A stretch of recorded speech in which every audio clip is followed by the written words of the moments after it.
Okay, then, we'll begin. I'm going to call to order the August 26, 2020 meeting of the Royal Oak Downtown Development Authority.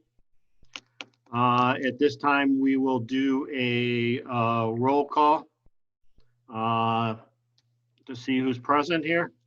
Director Rossbach. Here. Director Yesbeck. Here. Director Baglio. Here. Director Riley. Here. Director London. Director London? Are you muted? I didn't hear you. No. Your computer is muted, Lori. Yeah.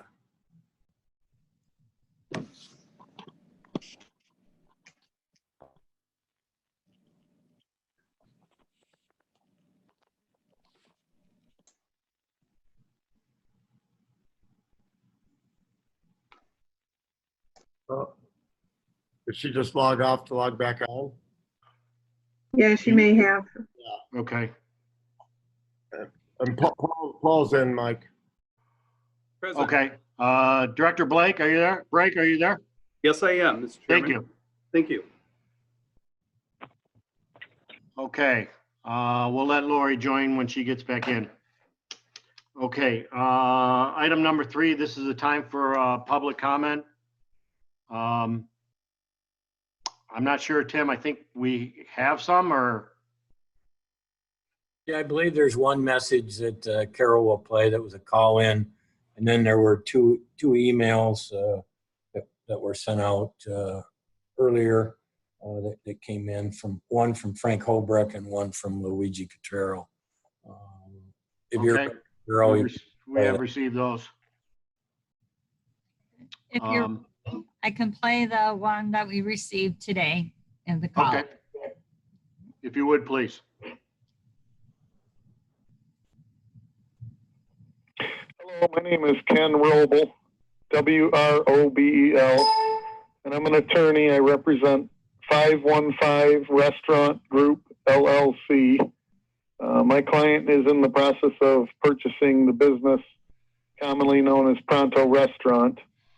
The reason I'm calling is to request that you reconsider or consider the request by my client concerning the Rebound Royal Oak funds, the grant that was issued and the funds that were issued this year, related to the COVID-19 situation to assist businesses in downtown Royal Oak.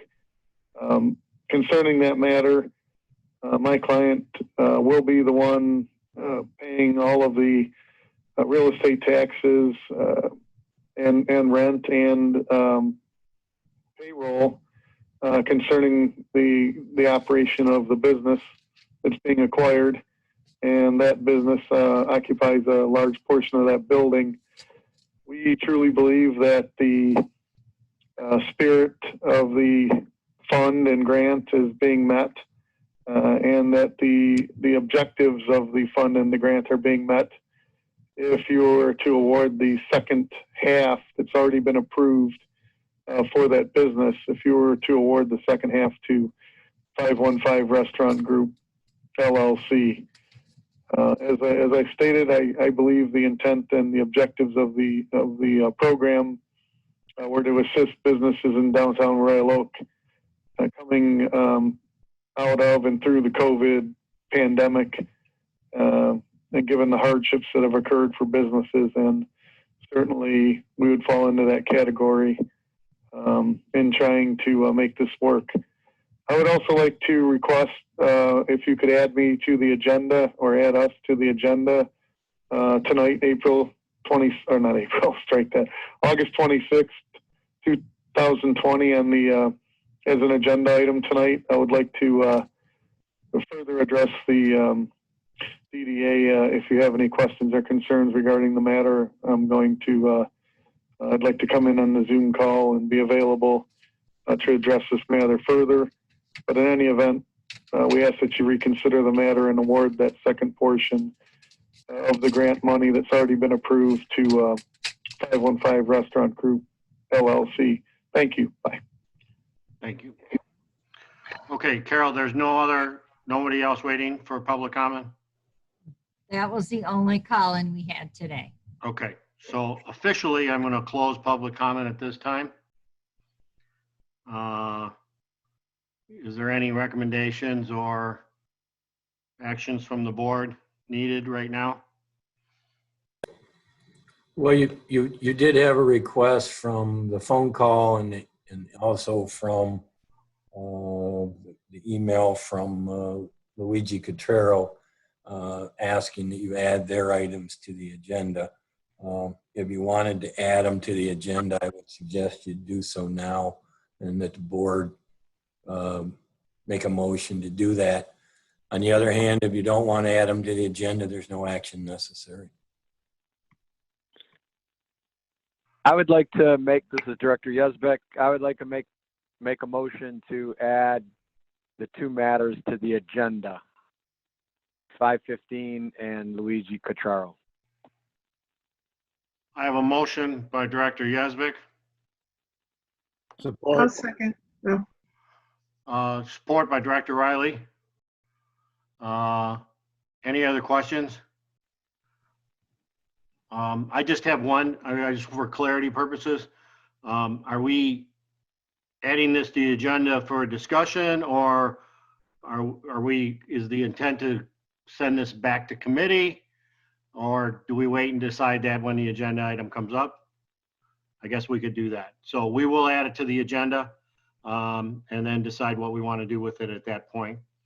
So if there's no other comments at this point, I'm going to call the motion. Okay, all those in favor, say aye, please. Mike, you still need a roll. Aye. Oh, I'm sorry. We do need a roll call vote on these meetings. I'm sorry. Director Rosbeck, Aye. Director Yazbek, Aye. Director Baglio.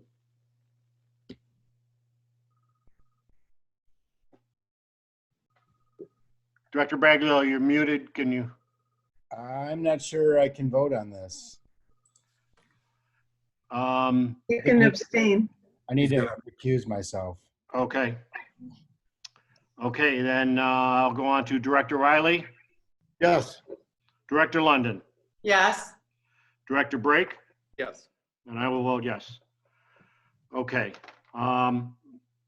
Since we have the attorney on the line, I guess I'm going to suggest that we add this item as the first item. Sounds good. Okay.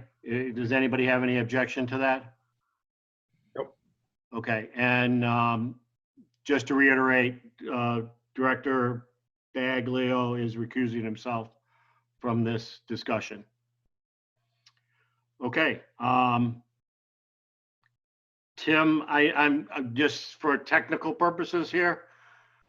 Is he joining in on the meeting per phone, per Zoom? How are we proceeding here? Well, I would have to ask Carol because I'm not sure he was sent the invite yet. You may want to go through minutes and expense items until he's had an opportunity to actually Okay. Call in or get invited in. Okay. We can certainly do that. So rather than dealing with it now, you may want to move down through a couple of the Okay. When we get him on board, we'll switch back to that item. As for right now, I'll move on to item number 4, approval of the minutes for July 15th, 2020. I make a motion to approve. Motion by Director Rosbeck, Or second by Director Riley. Any questions or corrections that need to be made? None. I'll call for the vote. Director Rosbeck, Yes. Director Yazbek, Yes. Director Baglio, Yes. Director Riley, Yes. Director London, Yes. Director Brake, Yes. and I will vote yes. Motion passes. Now, item number 5, expense items. You have a list that was sent out to you for information purposes only. I do see a hand for a question. Director Riley. Yeah, one quick question. Tim, under TV spots, is that the new stuff? There's 5,500 there. I don't think we had any of the old stuff, but is that already the new campaign? Or is that the creation, maybe? It says Effect TV spots 5523. I can clarify that. Okay, Sean? Yes, so I believe there was an invoice that came in from Effect TV, and that's Comcast, that's their advertising arm. That was closing out an old account from the last run of advertising on television. So there was a period right before we ended up just canceling the rest of our advertising where it ran for a period of, those old ads ran for a period of time. And that was just basically closing out the old advertising campaign. Okay. All right. Got it. Any other questions regarding the expense items? Okay, seeing none, I do see that Mr. Roble has joined us. Mr. Roble, can you hear me? Yes, can you hear me? Yes. Okay, we're going to take up your item right now. Okay, thank you. I will let you speak first. Then I will ask the board if they have any questions for you. And then I will bring this matter back to the board at that point. So I will let you go ahead and whatever you prepared for us, we'll listen. Well, did you hear my We recording? did. Yes, we did. All right, Yes. so I'm not going to go through the entire that again, but I just wanted to reiterate that, you know, my understanding of the program is to assist downtown businesses that are having, you know, going through the hardship of the coronavirus, and that my client will really be the one that, out of this business, that's saddled with the hardship, because, you know, we're taking over a business that's we have reduced capacity, we have other restrictions. My client's investing money into this to make the business better, but my client's going to be the one employing the employees and paying the property taxes and the and the lease payments for the majority of this building. So, you know, we really feel that the spirit and the intent of the program would be served if the 515 Restaurant Group were to be awarded the second half of the award, which I understand has already been approved. If there's concern about the ongoing business, we would certainly understand if you held the money until we completed the process with the transfer and we're up and running. But as I said, we're the ones who are gonna, you know, experiencing the hardship of the COVID coming out of this and trying to operate this business. So, like I said, I think that the intent of the program, we meet the intent of the program, and we would just ask you to reconsider giving us some assistance moving forward. Okay, if you'll just hang on there, Mr. Roble. Thank you. Do we have any questions for Mr. Roble directly first? Before does anybody at this point need, okay. So I'm going to bring the matter back to you. I'm sorry, Director Rosbeck, do you have a question for Mr. Roble? I just have a question in general. Is there a backgrounder on this? I guess I'm not totally understanding what has taken place versus Okay. what's requested. I think we can help you with that. Let me just say one quick thing, Mr. Sophia. We've been working on this since January, and when the lockdowns and the restrictions happened, that sort of sent the transaction and the deal in a little turmoil. We had to wait. We had to we had to renegotiate a few things because of what happened. Then we got it back on track. So from our process, we've had an ongoing deal since January. We've gone in front of the Royal Oak Commission and received approval, and we're working now with the Michigan Liquor Control Commission to complete our application process. Okay. Thank you, Mr. Robo. So I'm going to bring this back to the table, Mr. Robo. So if you'll just sit tight for right now. I'm going to go to Director Riley, who I think is going to bring some possible clarity to this situation. And how about Director Rosbeck here? But basically what I think this is just an unfortunate circumstance of timing. The bottom line is that you had one entity that was purchasing another entity, and in the middle of it, the entity that was being sold had been approved for their grant. They got their first half of the grant. The owner of that business, which I had not known this until today, but I saw documentation, had requested that they, if they got their second payment, they were going to sign it over to the new owner. Okay. And because of, legalities, in other words, when we accepted the grant applications, all right, they came in under certain businesses. Obviously, we couldn't just cut checks to somebody else when we had approved it one way and cut it another way. The bottom line is, I'm in total agreement with Mr. Roble that the spirit and the whole thing of this program is to keep businesses alive and thriving in the downtown, and especially one that's being quote unquote resurrected. And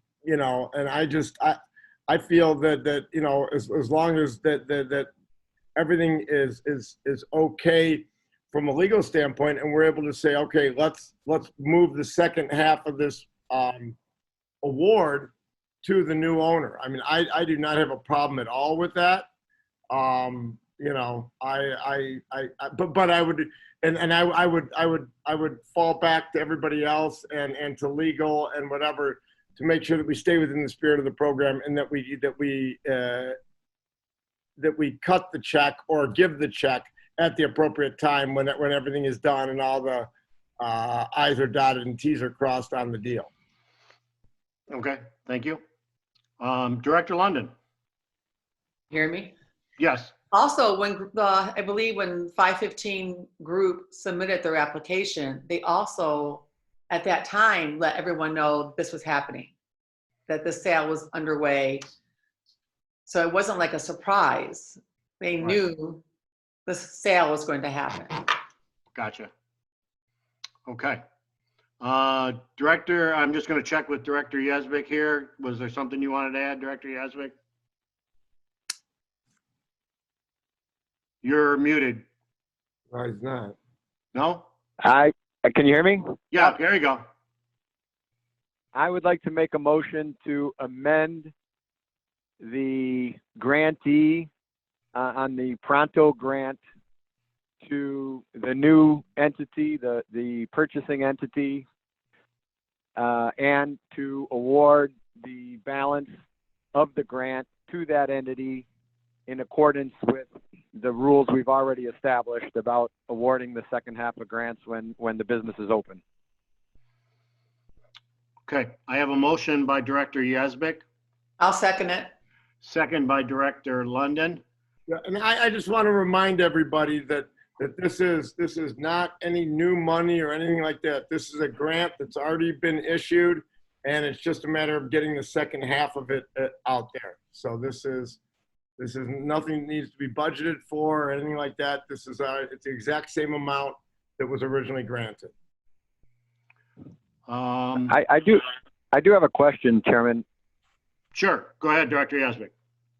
And yes, we're just amending the grantee on this one, but for the overall program, I know there may be some businesses that are now closed that did open when we were allowed to open at June 8th, but were then closed down again by the governor's executive order on July 1st.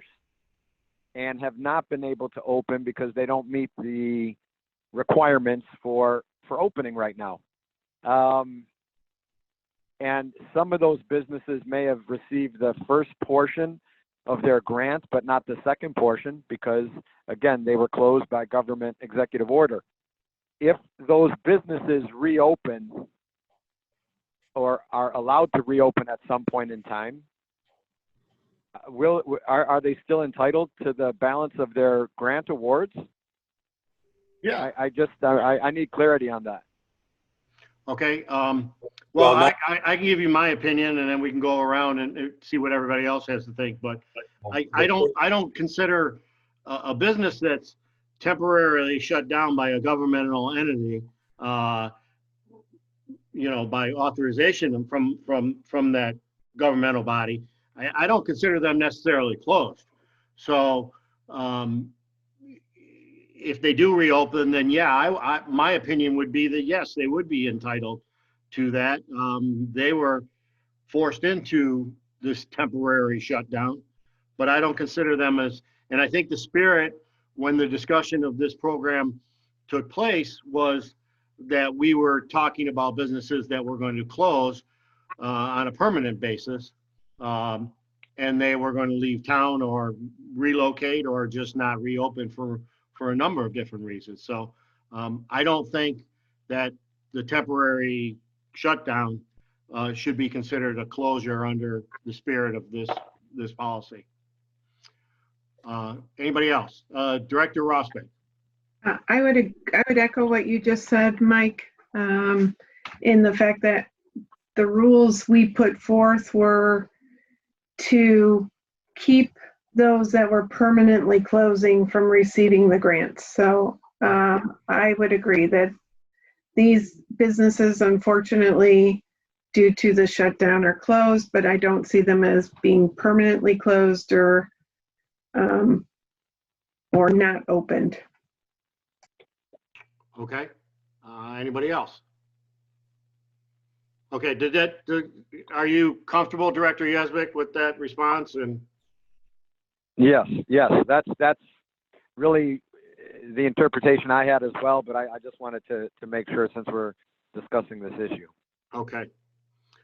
Okay. So back to the original motion. Any other discussion regarding this or anything? Seeing none, I guess I will call for the vote, and it'll be a roll call vote. Director Yesbick, Aye. Director Rosbeck, Yes. Director Riley, Yes. Director London, Yes. Director Brake, Yes. and I will also vote yes. Motion passes. Thank you Okay. very much, everyone. Thank you, Mr. Robo. Okay, goodbye. Thanks, Ken. Okay, goodbye. Okay. So Tim, are we moving on to the next item or are we? We did have an email from Mr. Cottrero. I don't believe he's called in or attempted to come in, but he did send an email as well. I know the Business Marketing Committee has met and discussed his issue. I don't know if the Business Marketing Committee members have any comment or action in regard to his request. Yeah. So this. Director Riley. Yeah, I guess initially after the grants were issued, Mr. Cottrero got in touch with Sean and let him know that he had submitted an improper square footage for his business, and it was a significant change. And basically, what it was he was adding in his basement. And I'm not sure why, but we first of all in his email he mentions that Chairman Safaya had talked about it with Dave Gillum, which was just an error.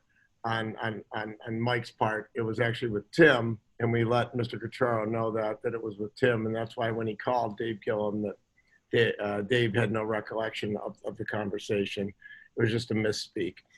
But subsequent to everything, we met with Mr. Cutraro, and we let him know that if we let everybody include their basements, we'd have to redo everybody's grants.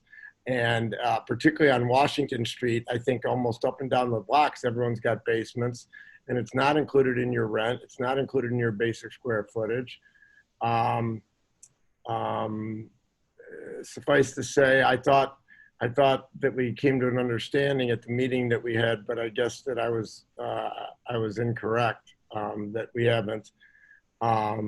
Mr. Cutraro, I do agree with him that he's been a great teammate for a number of years with the city, but I'm not sure there's anything that we can do here. You know, without reopening the entire process and changing everybody's grant dollars, which is kind of hard to do after we've given them all out, and the money's been spent. And you know, I'd love to be able to do something to help them out. But unfortunately, this isn't where we could do it. So I don't know what to do. Well, there is no action necessary. I said There's no action, yeah, unless if recommended. the occurs with your prior award, there's no action to take today. Yeah. Can I, Chairman? Yes, Can I Director Yazbek, go ahead. give my 2 cents? I think the bottom line is that the DDA relied on the information that every applicant provided, including Mr. Cutraro, and awards were issued based on that information. Now, he's, I guess, in some ways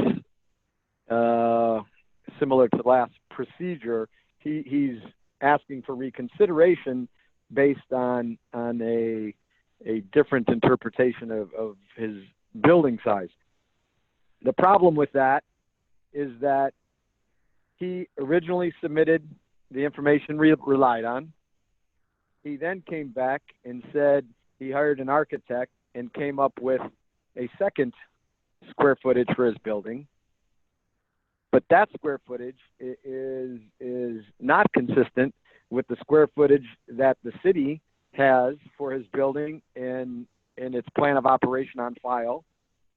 And it's also inconsistent with a real estate ad that he put in the paper for you know, his business when he put his business for sale. So you're dealing with at least 3 different square footages for his business.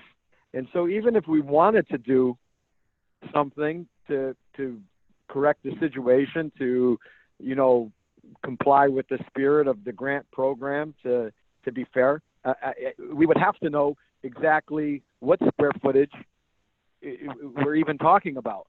I would submit that the square footage that makes the most sense is the square footage that the city has on file, which I believe is pretty consistent, if not the same, as what he advertised when he advertised his store for sale. And if I recall correctly, when we did some calculation, Director Riley, that was like, what, another 800 square feet or something beyond what he submitted in his application? No, it was, he submitted 2,100 and the listing was 2,513. Okay, so like 400 square feet.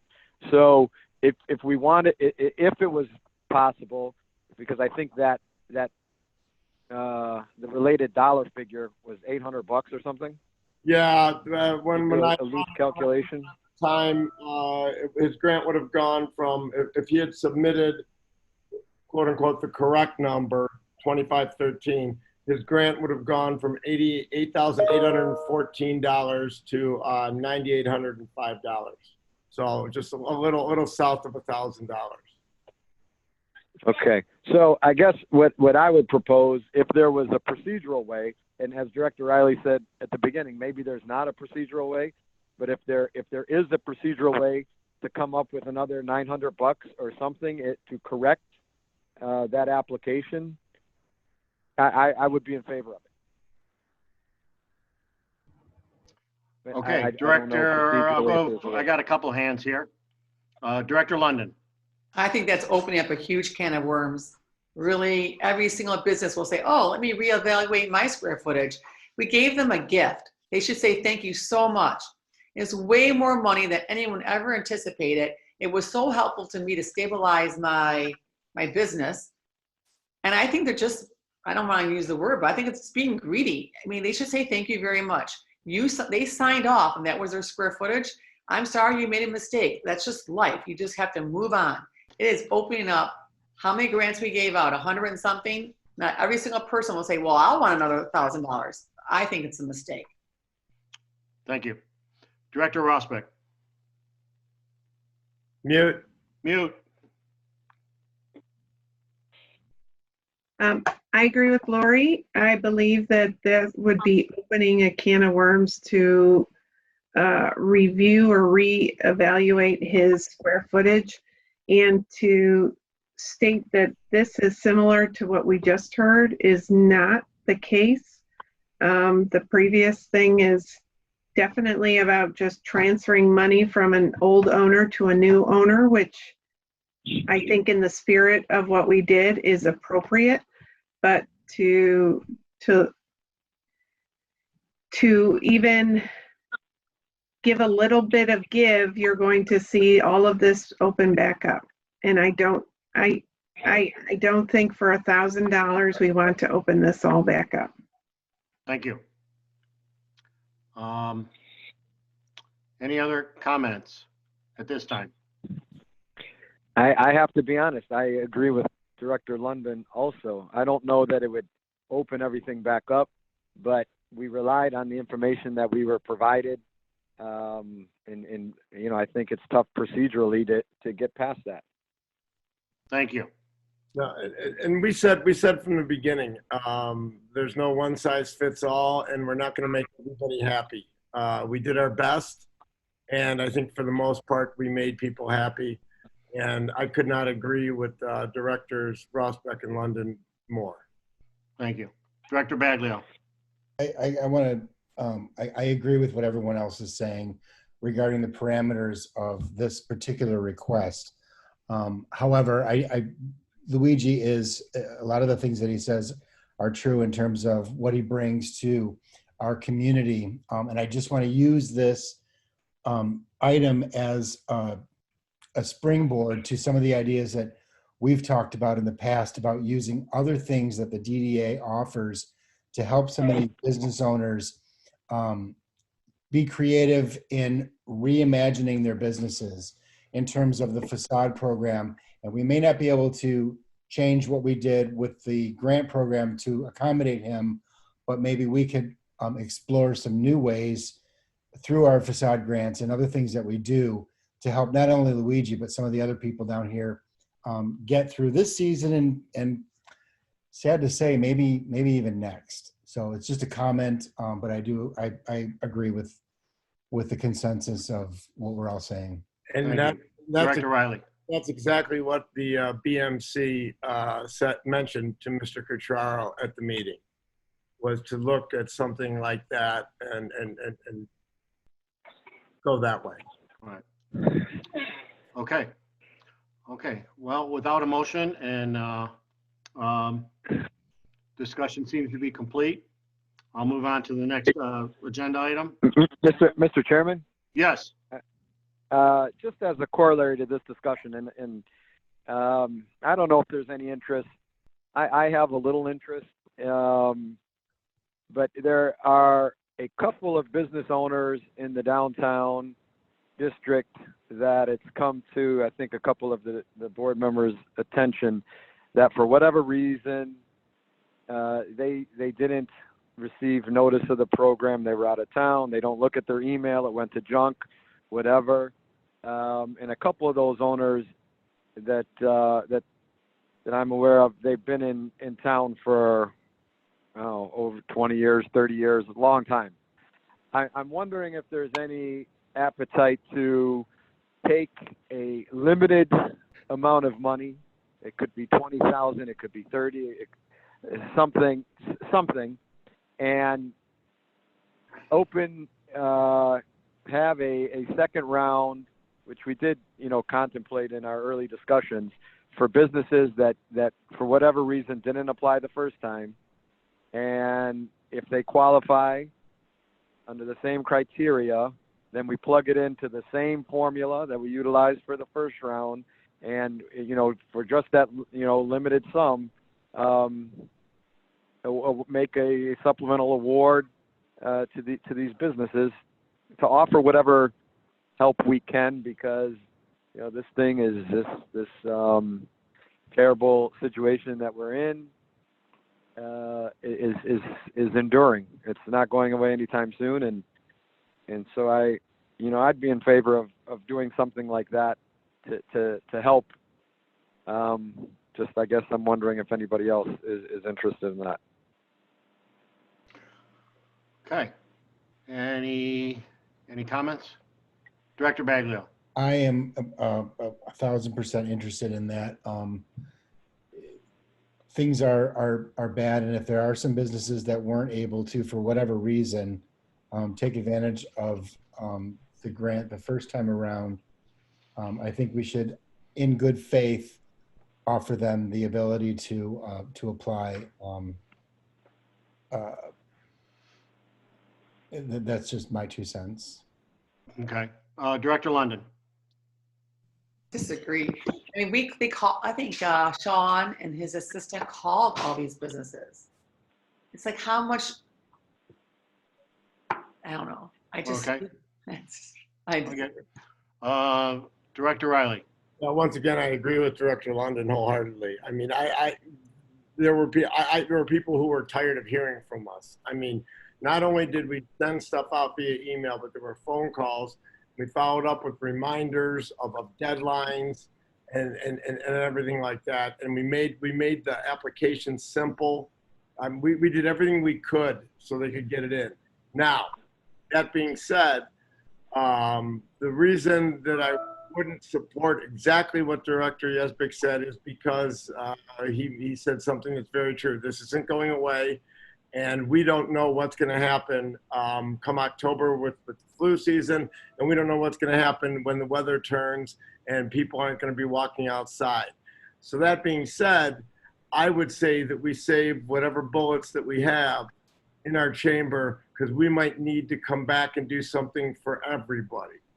So if that's the case, I would rather, instead of just pick a handful of people that missed out on the first time, well, let's hope that there isn't a round 2. But if we need to come to the table with a round 2, well, then everyone will be there, and I'd rather have full bullets available for that. Okay. Director Rosbeck. I completely agree with Director Riley. I think we need to look to the future and plan for the future, and not look backward on a few businesses that may have misplaced their email. I appreciate that they did not get the messages, but I also believe that the city and the committee did whatever they could to get this word out. It was everywhere.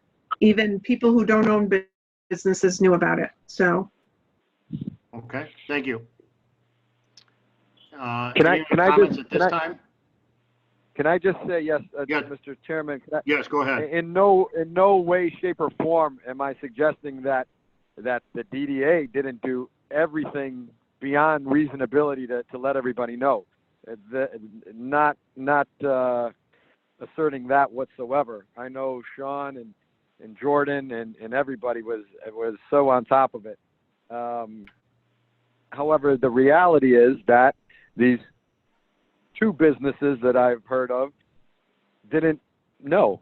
I mean, it's not anybody's fault. They just didn't know. And they do happen to be, people that have been in town for, 20, 30 years. So the sentiment is not to blame anybody for anything, but to say, if we can take, even like 10 or 15 grand and just give them something to make them feel like, hey, we didn't forget about you. We understand that the circumstance that you didn't get notified, and not that we're taking any blame, but we're just trying to help. And that's what we were doing in the first time. Okay. So, I mean, it's just the symbolism, I guess, of I know me personally in business, a few dollars, maybe it pays an electric bill or a vendor or whatever. That's the idea. Not that we did anything, that there was anything deficient in what we did. Okay, Director Riley. Yeah, and again, Tony, the issue that I have is that it wouldn't just be two. Once again, you're opening up the door, and you're basically, you can't just open it up for those two. We'd have to say anybody who didn't apply the first time, here we go again. Of course. And I'm not opening it up at all. I'm saying we say 10 grand or 15 grand. And if there's 2 people, there's 2 people. If there's 15 people, there's 15 people that share in that 10 or 15 grand. So it's very finite what we're doing. And so it doesn't really matter how many people said they didn't know. Okay. I'm going to suggest something here. We obviously do not have a consensus here in one direction or the other. We've got some on the support side and some that aren't as fascinated about the idea here. So I think the proper procedure here would be that this needs, if there is going to be a discussion, it needs to go back to the Business Marketing Committee. And if that Business Marketing Committee wants to put forth a proposal, they can discuss the system, the amount of money, what needs to be done, and then they can bring it back to this board. And then everybody gets their own individual choice of how they want to support it or not support it. But for us to sit here and go back this without even really knowing how much money we're talking about or what the procedure would be, I think is a little bit futile at this point. So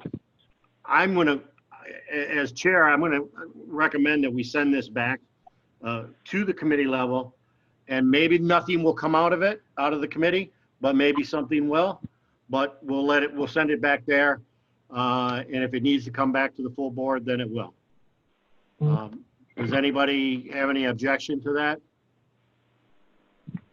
Okay. I think that's a great way to handle it. Okay. Then that's what we'll do. That can be part of the BMC's next meeting's agenda. Okay, so I'm going to move on to the next item, which is item number 6, Center Street Structure Commercial Buildout. Mike, I'll start with. You may recall that the commercial space in the 2nd Street deck is what they consider a cold dark space, and there's no floor, there's no finished material. The DDA did hire the architectural firm to do a design for that. The design was done. It was actually reviewed for building permits, and the building permits ready to be issued based on those plans. The next step in that process was to send it out for actual bids. Juliana has been working with the architectural firm, and we've gotten several bids back that you were provided a summary of, and we're here to discuss that potential award in terms of those bids. Both Dan from the architectural firm and Juliana are here if you've got specific questions. And Julie, I don't know if you want to give a little more summary on the project, but this is actually consideration to actually construct the space, which includes restrooms, flooring, and finished material, so that that commercial space can actually be used. So with that, I'll punch it over to you, Julie. Hey, everyone. I don't join for DDA meetings that often. So again, hi, I'm Julie Sherhart, and I'm a planner. So yeah, for this bid, we received 9 submissions. 6 of them were complete, and along with our architectural firm, Fusco, Schaefer, and Pappas, we narrowed down a top 3, and You know, really based on both price, completeness of application and clarity, and schedule, I believe the top bidder would be Braun Construction Group. And yeah, if you have other questions, please ask Okay. away. Just for clarity purposes, I do have one question for you, Juliana, and then Yep. I have one for Tim. So when we're talking here about finished space, I guess I'm looking for a little clarity as to what that actually means in terms of finished space.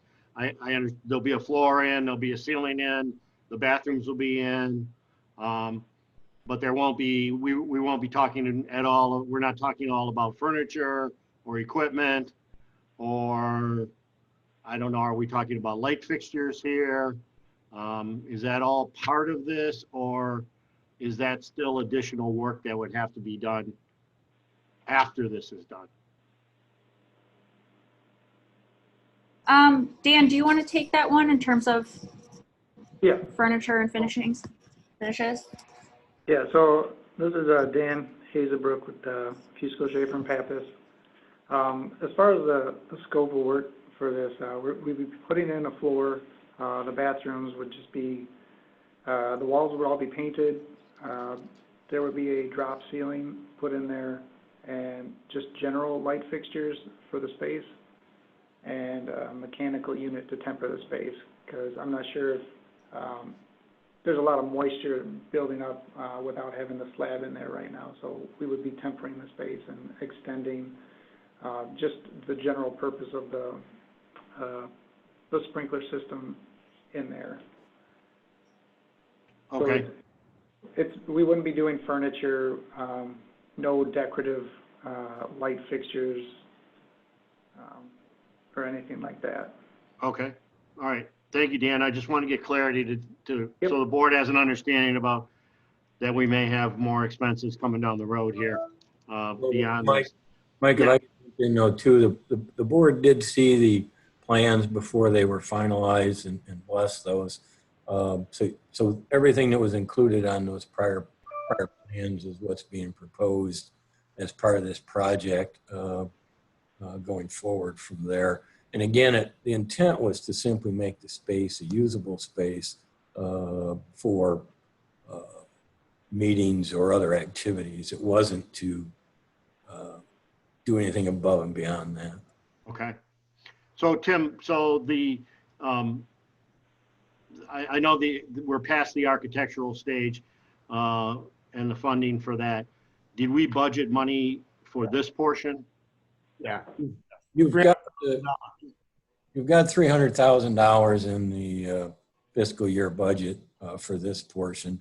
Obviously, the lowest bidder is $630,000, so you would have to add additional funding to build it out. Okay. The original 300,000 was just a placeholder guess.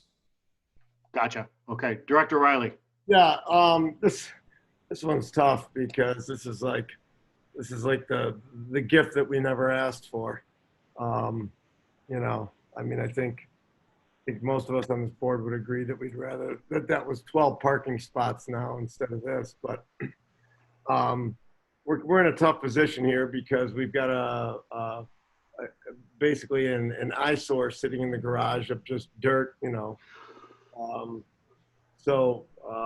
And now it's coming in, and I'm glad that Julie feels that Braun is the best one, since they're at 630.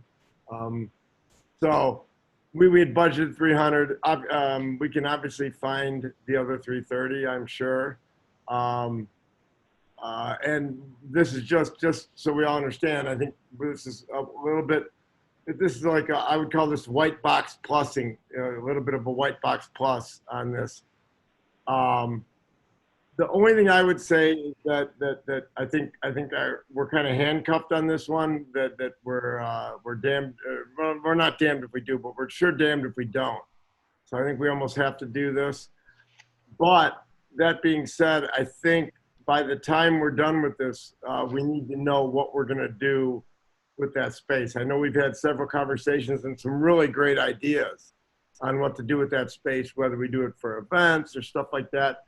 But I would just like to see that as we go ahead with this, and I'm not sure which committee will have this, but that we come up with an idea so that we hit the ground running, so that when we're done building it out, that, you know, that we show that we know what we're doing, and that we have some really good stuff coming out of there.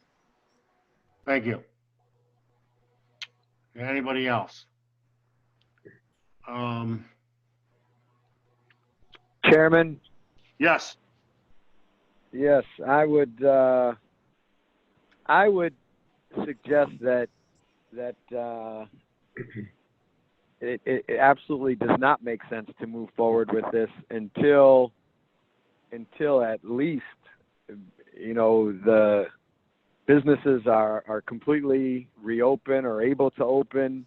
I mean, to move forward with this during this pandemic and the executive orders, I don't understand the urgency whatsoever.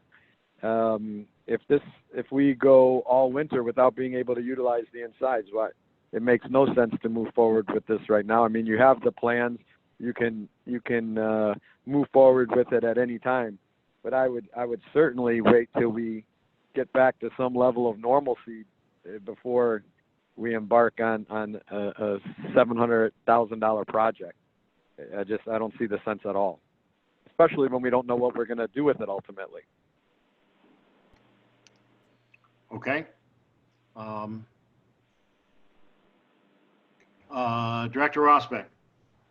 I wasn't part of the committee, or I wasn't part of the board when this was first brought up, but I think Director Yazbek makes a good point. Unless there's a need for us to build this space out because it will start to deteriorate too much, I would agree to postpone this this construction until we know what we want to do with it, because I've heard a few different ideas float around this spot, and I'd like to see more concrete programming around it in order to build it out. Okay, thank you. Well, Mike, the only thing I'd like to add to that is that's where we started out 2 years ago when the parking deck was first finished, and the decision was that this cold, dark space was there. There were several months and months and months of discussions about what the space should be used for, who should use it, who it should be leased to, and how it should be leased. And that went absolutely nowhere because of all the ideas. So in the discussion, the DDA decided to at least put the basics in it, which were the restrooms, the floor, and the ceiling, so that it was not deteriorating. And right now, because of the moisture, some of the stuff that's applied to the ceiling between the parking deck and the open commercial space is actually falling off. And so that's why we've gone through this process, was to get it to a point where it could be used for something. What that is yet to be determined, and whether that's determined by the city commission in terms of lease, or whether that's the DDA. There was, again, months and months of going back and forth on what it should be used for. So again, there's been a lot of staff time in getting it to this point. As I said, the construction plans are done. They've actually been reviewed by the building department and are ready to issue a building permit once it's done. And the space, if you'll recall, was even designed with the idea of potentially in the future putting a kitchen in it. So it has the flexibility to do that, and was looked at in through the process. So I mean, if the DDA doesn't want to proceed at this point, that's fine, but there's obviously, as you can see, a lot of time and effort been put in.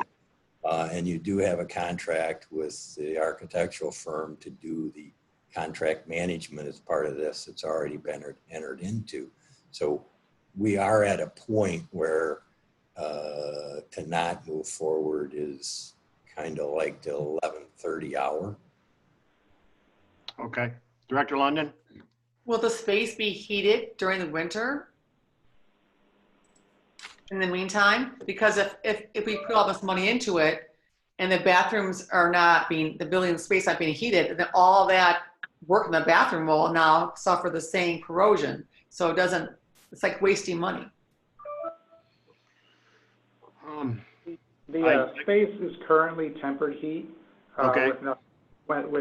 With it being empty, the mechanical system would be part of this set of plan, is part of the set of plans. So it would be heated and partially cooled. Not, obviously not, it's not going to be. Okay. 65 degrees. Dan, also, is there a time frame on this in terms of the build out itself? What would you anticipate that being?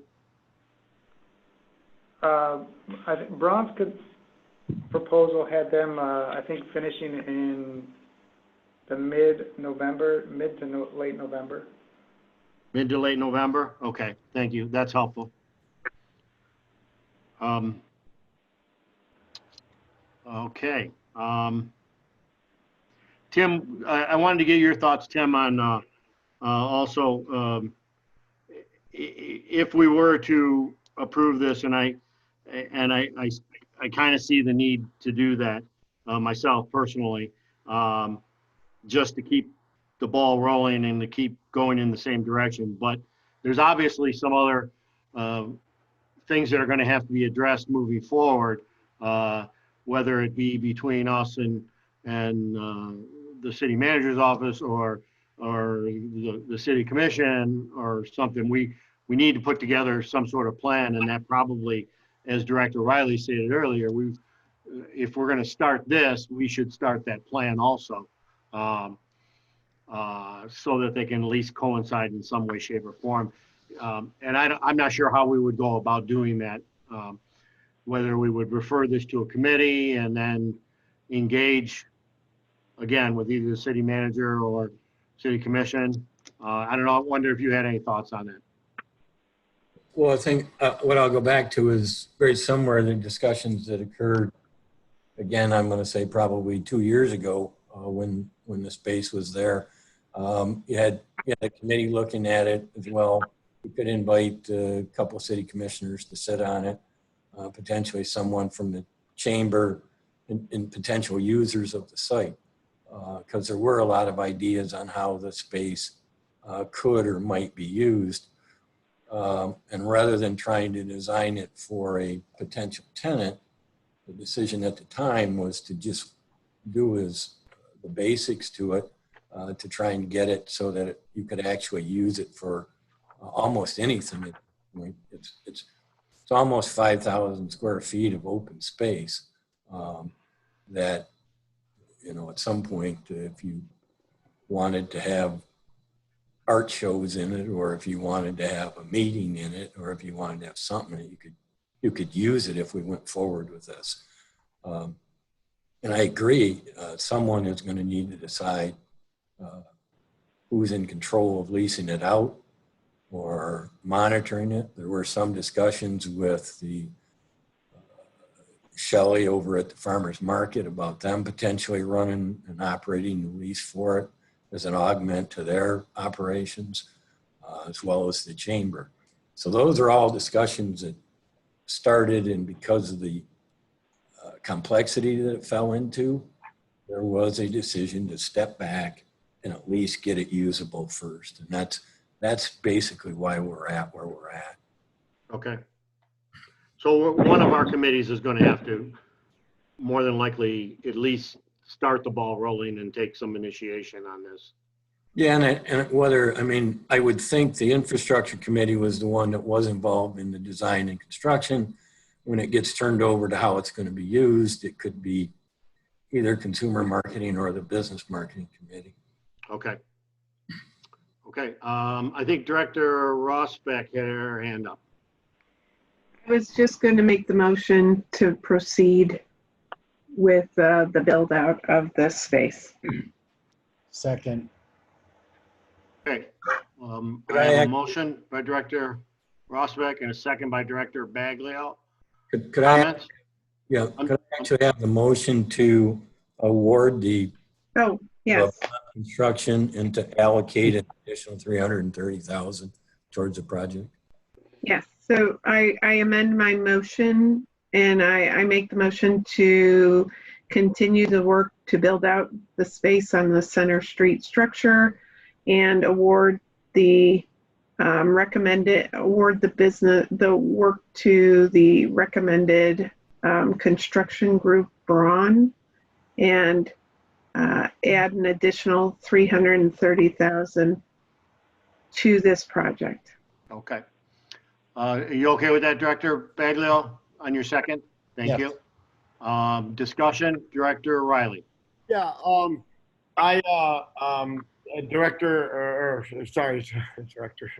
Executive Director Dwayne, his recollection is dead on. We had these discussions and we talked about both the chamber and the Shelley from the farmer's market, and I believe I seem to even remember her being very excited about this because it kind of fit a niche that they didn't have. In other words, a smaller space. I think I seem to remember her saying that they pass on a lot of smaller type event type stuff because they're too big for it. It kind of gets lost in there.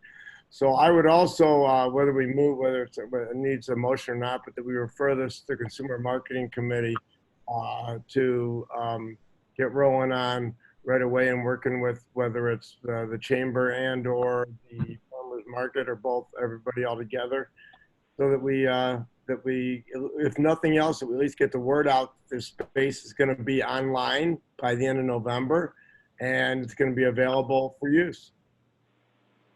Okay. Mr. Chairman. Director Yazbek.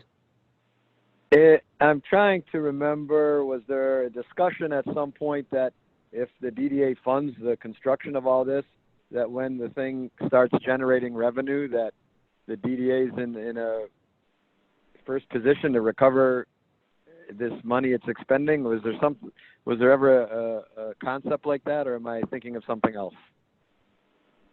I recall us having that discussion. Obviously, nothing was, decided or anything else, and we still have to have the discussion again with the city manager and the city commission. So, can that be something that's on the table? I think absolutely, Director. So, I think that's definitely something that the consumer marketing can lead off the conversation with, maybe. How was that left off before? I don't remember. I know we brought that up and. Well, we weren't sure. I remember it was very unclear as to who was going to be in control of the space, along with the revenue and even the marketing and even the leasing. We weren't sure about governmental bodies getting involved with leasing and brokering and everything else too. So it was very unclear. But there was a lot of discussion regarding that. So we're gonna have to clear a lot of this up as we move forward here.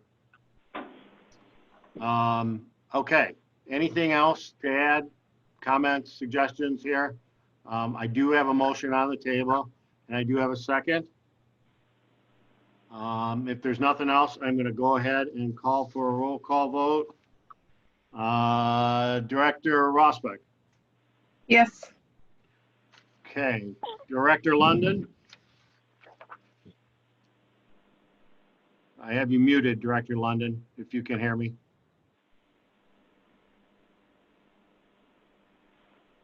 Okay. Maybe she stepped away here. Director Baglio. Aye. Director Riley. Yes. Director Brake. Yes. And I will vote yes. Director Yazbek? No. No. I'm here. My laptop is down. I'm trying to find my cord. That's where I was. Okay. Are you in a position to vote on this item? Yes, I'm voting no. Okay, thank you very much. Okay, I think I've gone through everybody here. And it looks like I have 5 in the yay category and 2 in the no category. So this motion passes. Okay, anything else, Juliana? Are you good?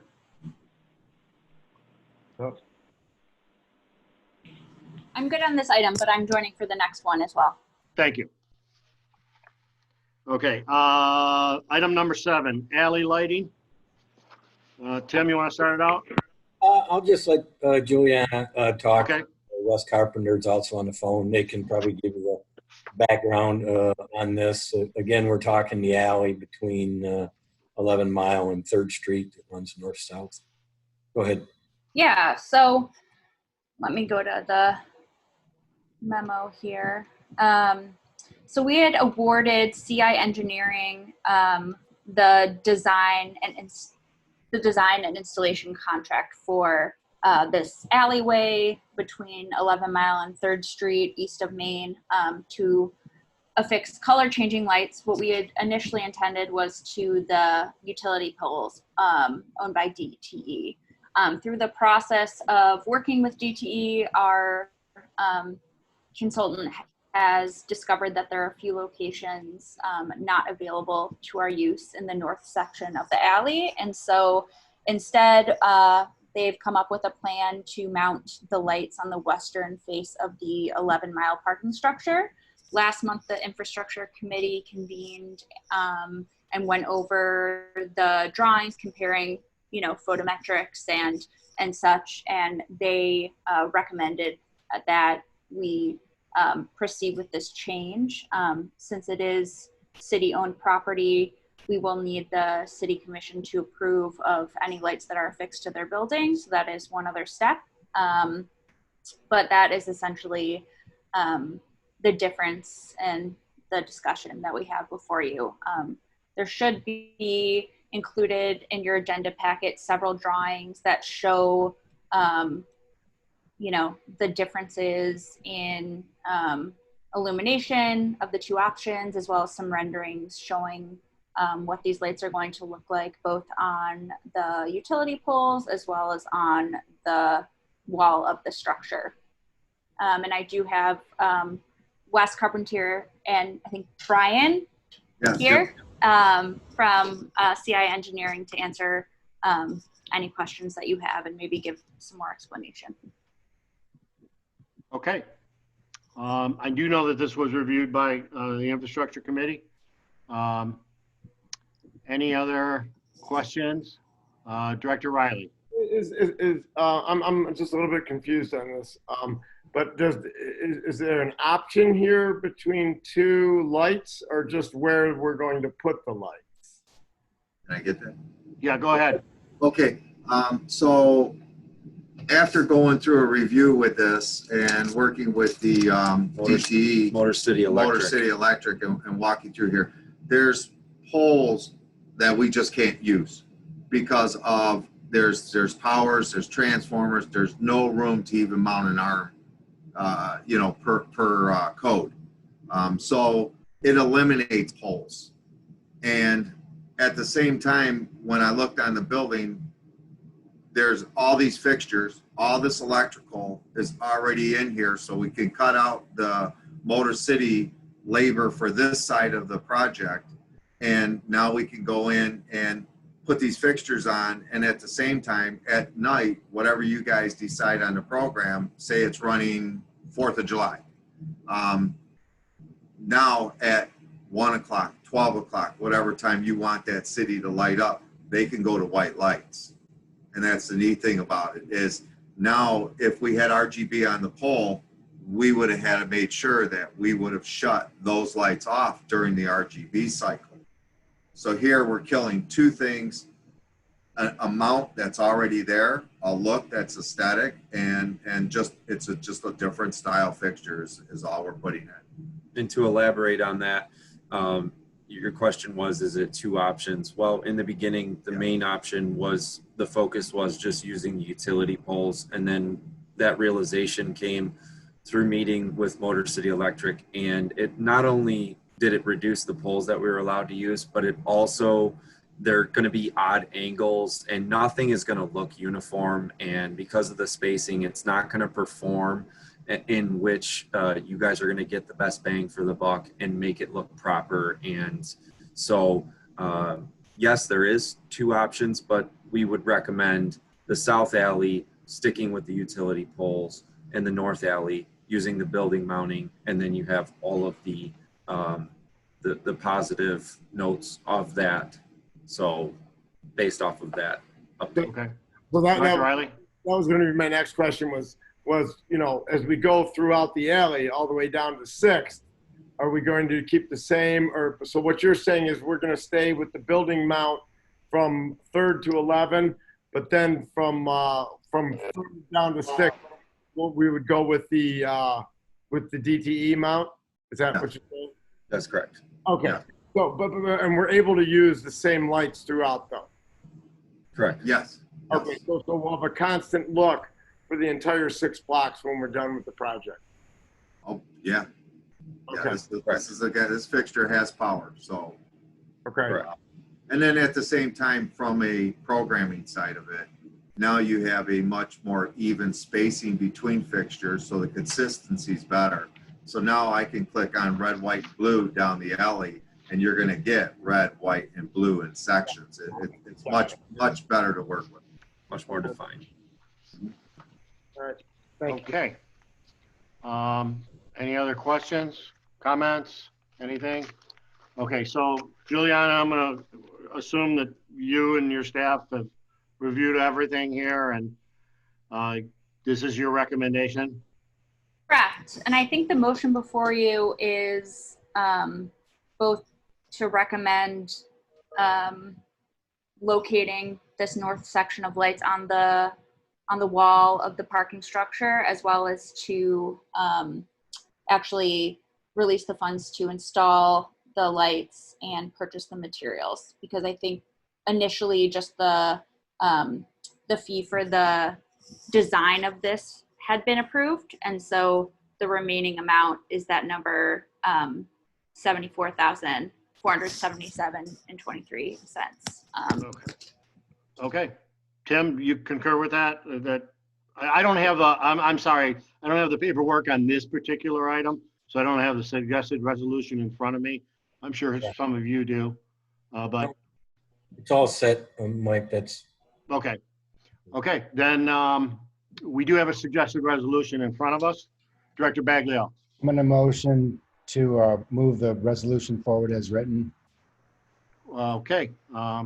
Motion by Director Baglio, I'll second it. second by Director London. Any other discussion? Okay, roll call vote. Director Rosbeck, Yes. Director Yesbeck, Yes. okay, Director Baglio, Yes. Director Riley, Yes. Director London, Yes. Director Brake, Yes. and I will vote yes. Motion passes. Thank you. Great. Okay.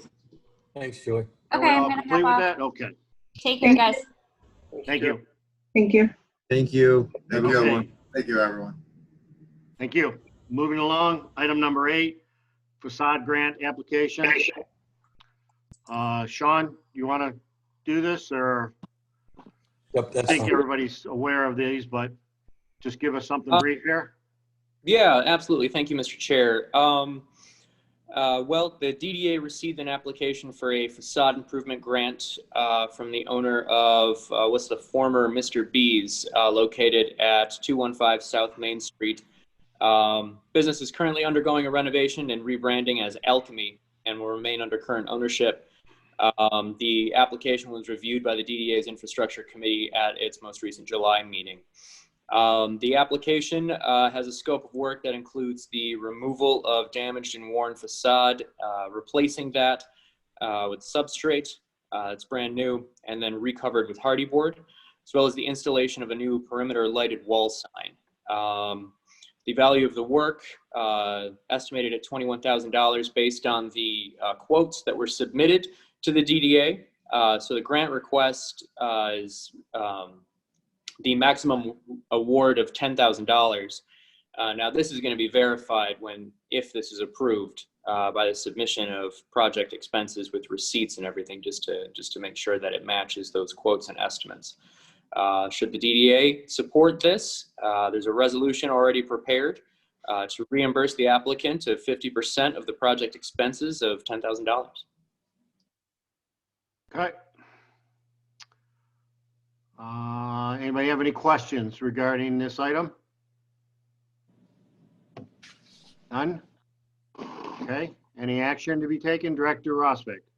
I'll make the motion to approve the application for the facade grant for. Motion by Director Rosbeck. Director Bagley, are you seconding the motion? I'm seconding the motion. Thank you very much. Any other questions or comments? Okay, roll call vote, please. Director Rosbeck. Yes. Director Yesbeck. Yes. Director Baglio. Yes. Director Riley. Yes. Director London. Yes. Director Brake. Yes. And I will vote yes. Motion passes. Item B. Before we start this, Director Yesbeck, do you have anything for us? Yes, I would like to recuse myself. Okay, thank you very much for that. Sean, item number B. Certainly. Thank you, Mr. Chair. The DDA received an application for a facade grant program from 215 West 5th Street, aka 5th Avenue. The application specifies the scope of work that includes painting the exterior of the building and the installation of a new awning above the front entrance. There are examples of that awning that are included in the packet as well for the board's review. The value of the work is estimated at $9,350, and the grant request, being 50% of that value, comes to a request of $4,675. So if the DDA supports this application, there is a prepared resolution for its consideration. Director Rosbeck. I make a motion to approve the facade grant for Fifth Avenue. Motion by Director Rosbeck and seconded by Director Baglio. Is that correct? Okay, thank you. Any questions regarding this item? None? Roll call vote, please. Director Rosbeck. Yes. Director Baglio. Yes. Director Riley. Yes. Director London. Yes. Director Brake. Yes. And I will vote yes. The motion passes. Item number 9, Arts Beats and Eats event changes and sponsorship. I don't know who's going to lead us off on this one. Sean wrote the memo, and so I'll let him. Okay. Overview. All right. Thank you, Mr. Chair. Given the ongoing public health crisis, Arts Beats and Eats has canceled its signature event for 2020. And in its place, the organizers have announced that they're going to move forward with 2 smaller scaled events that will take place over the Labor Day weekend. The first is titled The Beat Goes On. It features a series of drive-in concerts featuring local bands. The guests are going to be limited at 100 at a time. So these are drive-in areas. So you drive in, you can enjoy the concert from your car. I understand that there will also be small space next to your vehicle that will be kind of reserved for you to get out, and you can stand if you want to as well, but it's all kind of guaranteed to make sure that people are socially distanced. The second event, I should say that the first event here is scheduled to take place from Friday, September 4th through Monday, September 7th at the 6th Street parking lot. The second event is titled Art by Appointment. It features 20 artists showcasing their work. People can pre-purchase tickets, and then there are hour-long time slots that people can go and enjoy that. And then that is scheduled to take place on Saturday, September 5th, and then again on Sunday. And that will be taking place in the Sherman lot. Currently, the DDA has a sponsorship agreement with Arts Beats and Eats and has already paid 50% of the sponsorship in accordance with that agreement in the amount of $50,000. Arts Beats and Eats Inc. has requested from the DDA that the amount that has already been paid of $50,000 be retained as part of a force majeure settlement on the current agreement and applied to the sponsorship of these two events. I also understand that Mr. Witz is also on this Zoom meeting representing Arts Beats and Eats as well, in case the board does have any questions for him relating to this. Should the DDA concur with this, moving the $50,000 sponsorship that's already been paid from canceled Arts Beats and Eats, moving it to these two new events, there is a resolution prepared for the DDA's consideration that states such. Can I add to that, Sean? Or? Okay. Mr. Witz, I'll let you address the board right now and then bring it back to the table. Thank you, Director Sfoya. I wanted to just mention that the sponsorship is an added value that was not specifically, required as far as a settlement issue. I think the settlement would have to be something, and the events that we're doing are, I just want to say, are above and beyond, just trying to make a gesture and show the spirit of putting something forward. There is a lot of publicity around these events. I'm happy to say that we are announcing tomorrow, we're making a big announcement tomorrow about an additional grant that is supporting an effort to help local musicians. That is going to get a lot of publicity and recognition. But with that support, we're hoping to raise between $500,000 and $1 million for local musicians that have been financially affected by COVID. So there's just going to be a lot of hype and excitement around this. Fox 2 is running PSAs starting tomorrow. Channel 4 is running them as we speak. And there are 11 radio stations that are talking about this. And I just want to frame that in the scope of this, all of these PSAs are mentioning that the event is canceled so that we don't have an undue crowd, and that these are targeted events and that there's a real strong community, cause behind them. So I just wanted to mention that I think the sponsorship is really an added piece to it, but is not necessarily the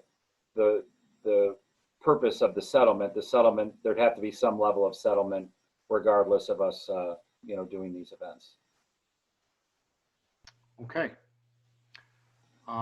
Any questions for Mr. Witz or staff? Seeing none. Any recommendations, actions? Director Riley. I'll move the motion. I have a motion by Director Riley. I'll second. Second by Director Rosbeck. Any further discussion? Okay, seeing none, I'm going to call for the vote. Director Riley. Yes. Director Baglio. Yes. Director Yesbeck. Yes. Director Rosbeck. Yes. Director Brake. Yes. Director London. No. And I will vote yes. Motion passes. Okay. Next item. Item number 10, Rock and Ride Addendum 2022. Sean? To unmute myself. Thank you, Mr. Chair. Similarly, Rock and Ride in 2020 has been canceled given the state of the public health crisis going on right now. And so we have a request from the organizers, John Witz and Associates, to actually move what was originally the sponsorship for 2020 and amend the current agreement that the DDA has with this company to add 2022 at the end of the company or at the end of the contract. So instead of having a 2020-2021 contract, instead we'd be looking at sponsoring Rock and Rides for 2021 and then again for 2022. So the current agreement between JWA and the DDA is a sponsorship of $35,000 for Rock and Rides for both years. So that makes it for $17,500 for each year. So what this would be doing is this would be just adding that $17,500 to 2022 instead. And so if the DDA does concur with this, there is a prepared resolution as well as the proposed contract addendum attached to the resolution and cover letter as well. Okay. And then for the DDA's just review, I also included the original cover letter back from October 10th, 2019, from when the contract was originally approved. Okay. Director Riley. Yeah, just a quick question, Sean. So basically what we're doing is we originally had a 2-year contract, and since the event didn't happen this year, we're just adding another year on to the other end of the contract. And now, the other thing was I was a little confused in reading this. I got confused between 17,500 and 35,000. Is our commitment 17,500 a year? I can answer that. Okay. Go ahead, Mr. Witz. It's 35,000. Half is paid to us and half, I believe, is paid to the city as reimbursement for meters and police. Correct. So okay. Yeah, it's. I think it was stated 17,500 each year. It's the support that we're using is that, and the support that's going toward city expenses for meters and police support would also be that. So it's 35 per year. Okay. But everything else was stated as correct, just taking this year that we've lost and move it to 2022. Okay. Okay. And I do remember that. Half of it was the city and then half was like sponsorship. I remember that. Yes. And I, just for information for the board, it's my understanding that the city commission has already approved the change in the dates for this event. Is that correct, Mr. Wetz? Yes. Okay. There was a unanimous approval from the commission on supporting us, making this change. Okay, thank you. Okay, questions, comments, actions? Director Riley. I'd move to approve. Motion by Director Riley.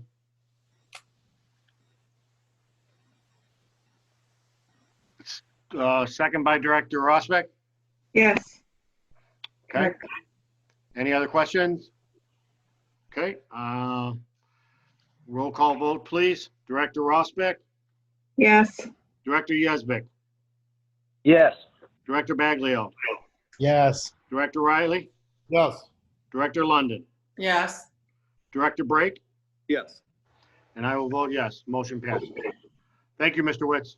Thank you, everyone, and best wishes with all that's going on, and health to everybody, and good to see some faces. So thank you so much. And Shelley, I see you. I need to call you about something. So I will call you in a little bit. Good to see you. Okay, next item. Item number 11, Chamber of Commerce Event Series sponsorship request. Sean, you want to start out on this one? Yes, thank you, Mr. Chair. The DDA's Business Marketing Committee is recommending support for a sponsorship request from the Royal Oak Chamber of Commerce. This sponsorship request actually covers a series of events. So that includes $5,000 for an event entitled Art in the Alley. There's $5,000 for the Holiday Jingle Marketplace, in which the Chamber of Commerce operating the vendor area of the Holiday Jingle event. If the board recalls, there was a small area with vendors in the event that DDA did last year. So the idea there is that the chamber would come in and operate their own vendor area in that section for the next Holiday Jingle event. let's see, the next one would include a $10,000 request to support Royal Oak and Bloom, traditionally held on Mother's Day. 10,000 request for the Art of Fire, which the board may recall is the rebranded version of the clay, glass, and metal event. Finally, the last portion of this is $20,000 request to sponsor a business training series that would be organized by the Chamber and kind of co-hosted by the DDA. And that would be for businesses, and all downtown businesses would be open, would be able to attend the series of business training events. And so the total event package for the request comes to $50,000. And I understand that Shelley, Executive Director of the Chamber, is also on this call. So I know that he can provide some clarity and some updates as well with regard to some of these events, including Art in the Alley. I understand that there have been some changes that have taken place in terms of the plans of those events. And so she can apprise you of those details. Okay. All right. Thank you, Sean. So I'm going to start out by bringing in Shelley from the Chamber for some comments. Anything you want to address the board with now, and then we'll bring it back to the table. Okay, yeah, sure, guys. Thank you again for inviting me. I appreciate it. So I won't go over Bloom and Art of Fire just because I think you guys are probably pretty aware of that. If you have questions, I'm more than happy to explain them, but I'll talk about the things that are new to the Chamber. So we'll start with Art in the Alley. We thought that this would just be the best thing to do, and we love the Art in the Alley part. What we would be doing is bringing in 4 artists, 4 artists from Art of Fire, seeing how we had to cancel it. We're trying to support the artists that are usually our vendors from the area, just because we know how hard they're having, a time of it right now. Everything they did got canceled as well. So, some of the changes that had to be made, and they actually got made today. So we had put in a special event request to use that alley that's in between, like with the Stagecrafters Alley, for lack of a better term, right at Washington, in between Washington and Lafayette. So when we were started to talk about this, and when we were starting to plan this, the ROPD said absolutely, of course we have to have everything written out, but this is a great idea. And because we were doing it so small, we weren't calling it an event. It's not an event. It is literally 4 artists, spaced, social distance.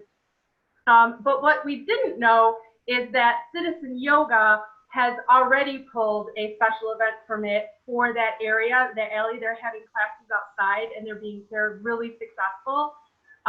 So what sort of transpired today is they have classes basically every day, Wednesday through Friday. 2 classes, give or take, during the time that we wanted to have this Art in the Alley from 4 to 7. We wanted to do it on 4 consecutive Thursdays in September. So I felt that asking Citizen to either cancel 8 classes in a month or change their plans was really not something that I, as executive director, was interested in doing. I did not. They have also suffered. So I chose today not to even ask if they would be willing to cancel. I just didn't think that was a nice thing to do. So we went back and forth with the ROPD, and the ROPD has okayed our other suggestion, which would be just to move it across the street. So where 5th is closed, near 5th Avenue, between 5th and Center, there is 60 feet between the cement barrier at Washington and 5th and Tony's patio. So we kind of felt we're going to put 2 artists on that side of in between, on 5th, and 2 artists on the other side, so north and south sides of the area. And we're going to cordon it off so it's our own space, so we can control how many people are in there. We will socially distance. We'll have decals on the ground. We've also already talked to Oakland County Health Department, and they okayed the Art in the Alley. I'm fairly confident they will okay the change, just because actually it's a little bit more space than we were planning. So we love the art in the alley idea and the name, but we just, like I said, we sort of felt that it was a better plan to maybe move it across the street. If it's successful and people like it, and, you know, we may end up doing it maybe a lot more, you know, when things get sort of back to normal, if the businesses like the idea. The whole point of it, aside from us trying to keep a grant that we were given for Art of Fire, was to really bring in some more people into the downtown, to the restaurants and, you know, what is open. And we felt that this might be a fun way to do it without it being some sort of giant event, because that is something that we can't do right now anyway. So that is, I haven't come up with a new name yet. Art across the street from the alley, I'm not sure, but so that's the Art in the Alley concept. Yeah, go ahead, sorry. No. Oh, I thought Lori had a question. No, she was, that's fine. Okay. So each one of those Thursdays, so the first Thursday will, let's say, be jewelers. The second Thursday will be metal artists. The third Thursday will be ceramics. So we'll cover all of the bases that we would normally have in the show. So a total of 16 artists in the 4 weeks that we want to do it. Okay. Thank you. Yeah. Does anybody have any questions? Yeah, I had a couple hands up here. I saw Gary's first. Gary? Shelley, I think I heard Sean say that the, let me get to that page. Okay. And I apologize for the change. We really did not know that Citizen had the special event permit. The Back to Business series. I thought I heard him say that would be open to members and non-members. Is that correct? Of course, absolutely. If it's in the, yes, it'll be for anybody in the DDA. Okay, because my main concern with this, and you just alleviated it, is giving tip money to membership organizations. But as long as everyone can take part in this and benefit from it, then I'm all for it. Oh yeah, absolutely. I wouldn't even if that was an option, I still wouldn't want it only for chamber members, especially right now. Okay, thank you. Director London. I actually have a question for the chairman. I'm just curious why this went to the Business Marketing Committee when it's always been a Consumer Marketing Committee. We've always dealt with all I can do is, the best I could do for you is give you a little history. This has been discussed for a couple of years now. And originally this year it came to us through Jay Dunstan, who I believe is still on the board, or he just off the board of being on the chamber. There was some discussion that Jay had talked about, that the chamber had was not able to do a lot of their fundraising events this year because of the COVID situation. So he brought it in, being a member of that committee. He brought it to that committee. We discussed it. But I think, you know, I mean, and that's where it just kind of landed. I guess we could have switched it over. If we should have, I apologize for that. This was the proposal that was put forth and we discussed, and that's my best answer I can give you. My next question is for her. I think $5,000 seems like a lot for 4 tables, even for 4 weekends. I read what the money is being used for, but respectfully, I'm thinking it's a lot of money for 4 artists. I mean, and I appreciate that. I was trying to kind of put together a package as sort of not even a first draft, just like to start somewhere. I was asked to do that, and then so you guys could look at it. It was just sort of, this is what we're thinking. How would you break that up? And that's how I broke it up. And I guess I don't have a clearer answer than that. It was just, it was sort of where I started. Okay. I don't see where the expense. I don't see where the expense is besides renting 4 tables, and maybe it's just. Well, yeah. It's also to help us. I mean, we're an organization that has been around since 1936, trying to support businesses in downtown and all over the area.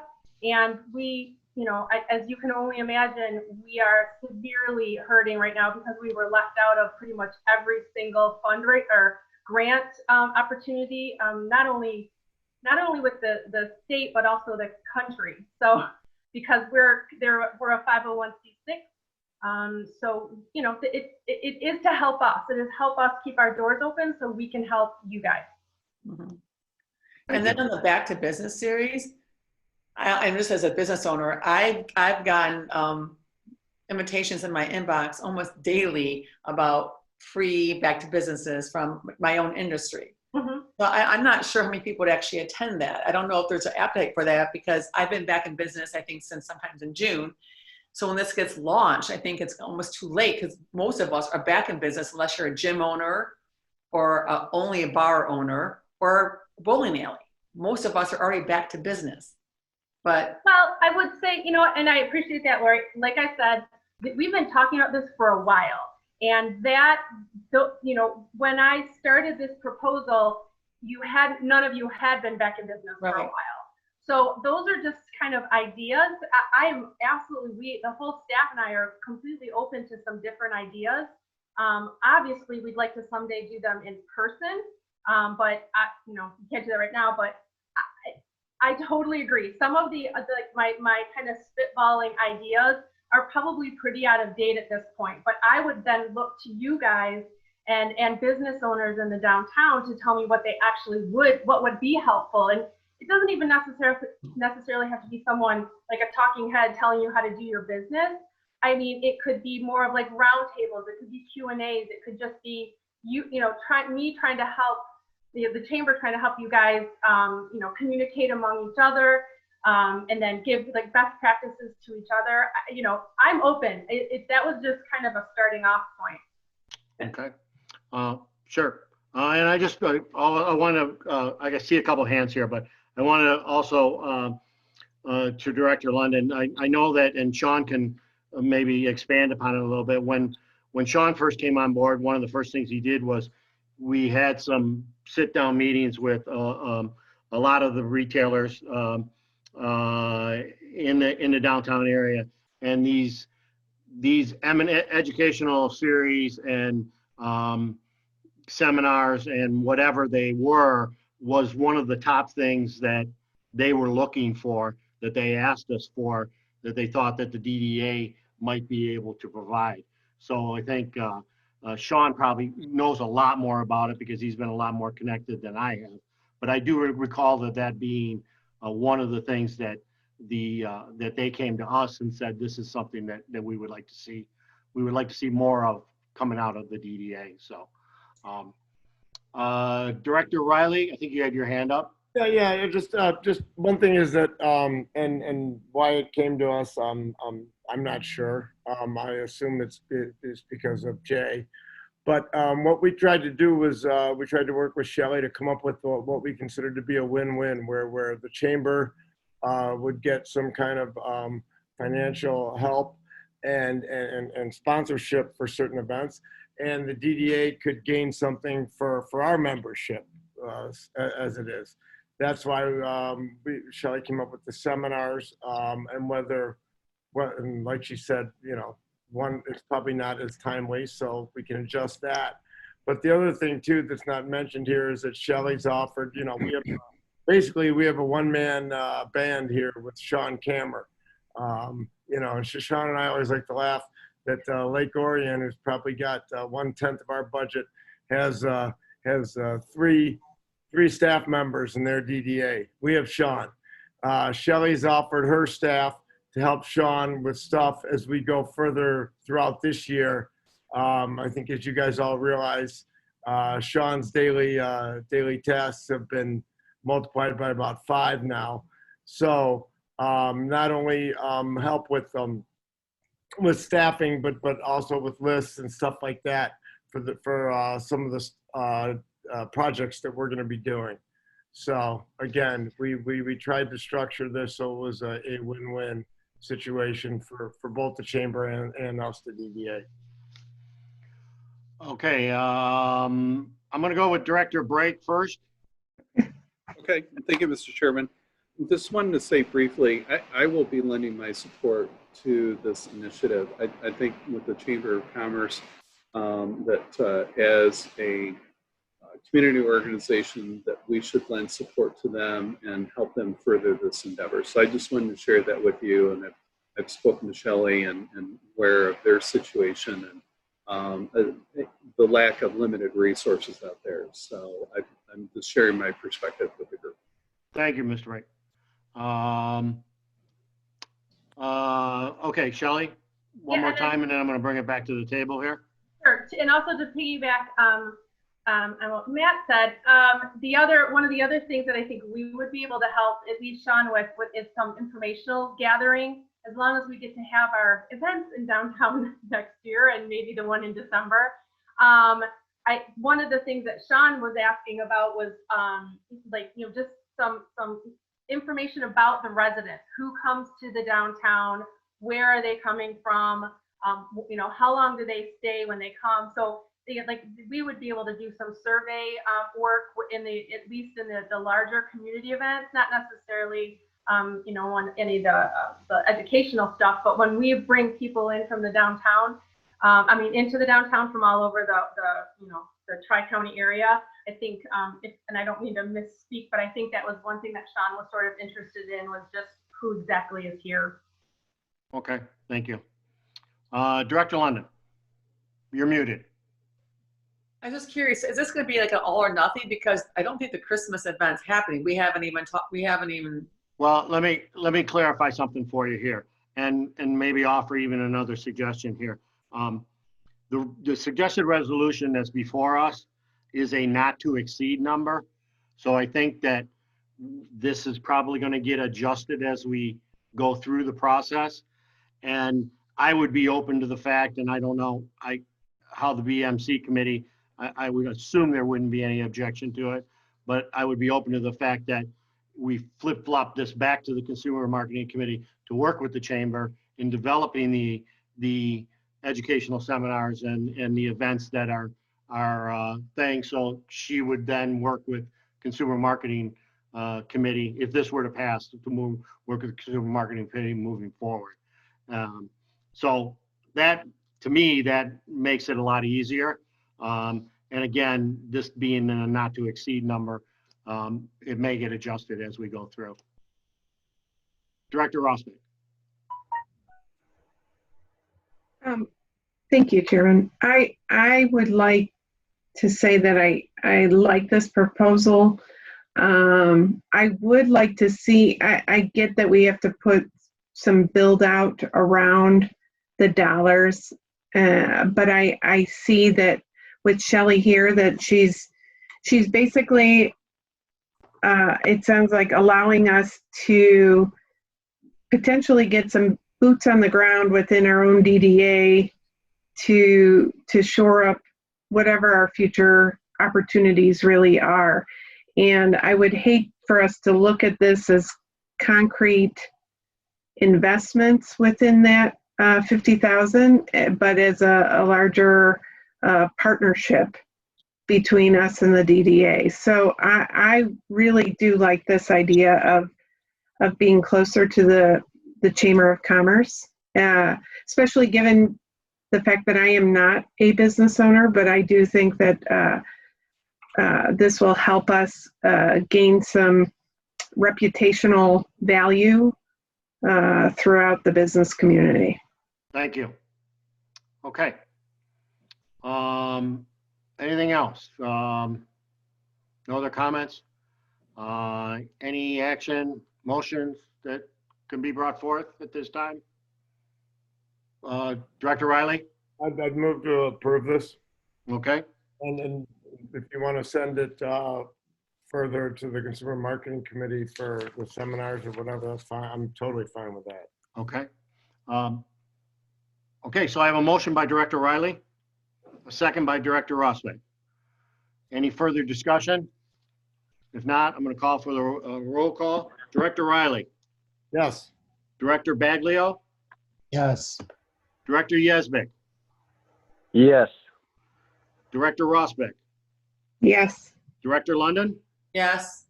Director Brake, Yes. and I will vote yes also. Motion passes. Thank Okay. you, guys. Thank you, Shelley. Looking forward to working with everybody. Thank you. Thank you. Thank you. Okay. Item number 12, Hanukkah Public Menorah Lighting Proposal. Am I right to assume that this, I thought I read that this went through the Consumer Marketing Committee? Is that correct? Well, Sean, I'll let you lead us off here. Certainly. Thank you, Mr. Chair. So the Royal Oak Jewish Center is organizing their second annual public menorah lighting in downtown Royal Oak. It's scheduled for Sunday, December 13th from 4:30 to 7:30 p.m. At the 6th Street parking lot. So this is the second one, as I mentioned. So the last one took place last year. The organizers are introducing a little bit of a newer, more COVID appropriate format for this event. It's going to be a kind of a drive-through event that also includes a menorah parade, prepackaged gifts and goods and snacks that'll be handed out to attendees as well. The organizers representing the Royal Oak Jewish Center are here on the call in case the board does have any questions for them. This was submitted to the Consumer Marketing Committee. We didn't, staff did not receive an official response from the committee with any recommendation or not. But the organizers did include the costs, breakdown of the costs of the event, which appears to be totaling to $33,900. However, they didn't specify a specific request from the DDA as well. So in the proposed resolution for the DDA's consideration, staff left that area blank for the DDA to consider any sort of amount. So as I mentioned, representatives from the Royal Oak Jewish Center are on the call in case the board did have any questions specifically for them. Okay. Okay. I will start with them. I'm sorry, I can't read your name here. It's a hard one. It's Mushki Glitzenstein. Okay. Is it okay if I call you Mushki? Sounds good. Okay. So I'm going to start with you. If there's anything you'd like to address the board, now would be the time. We'll let you present something and then we bring it back to the table for discussion. Right. So thanks for having me, everybody. We love our downtown Royal Oak. We live pretty much right next to downtown. We're by Lincoln and Lafayette, and we love it. So thanks for everything you guys do for it. Yeah. So we're planning a Hanukkah menorah lighting. We did it last year, and it was our first year. We had over 500 people. It was attended by people from all walks of life, all different kinds of backgrounds, not just Jewish or, some like for everyone, because the message of Hanukkah is something for everybody. It's all about spreading light and positivity and, having light conquer over darkness. And we didn't want to let COVID get in the way.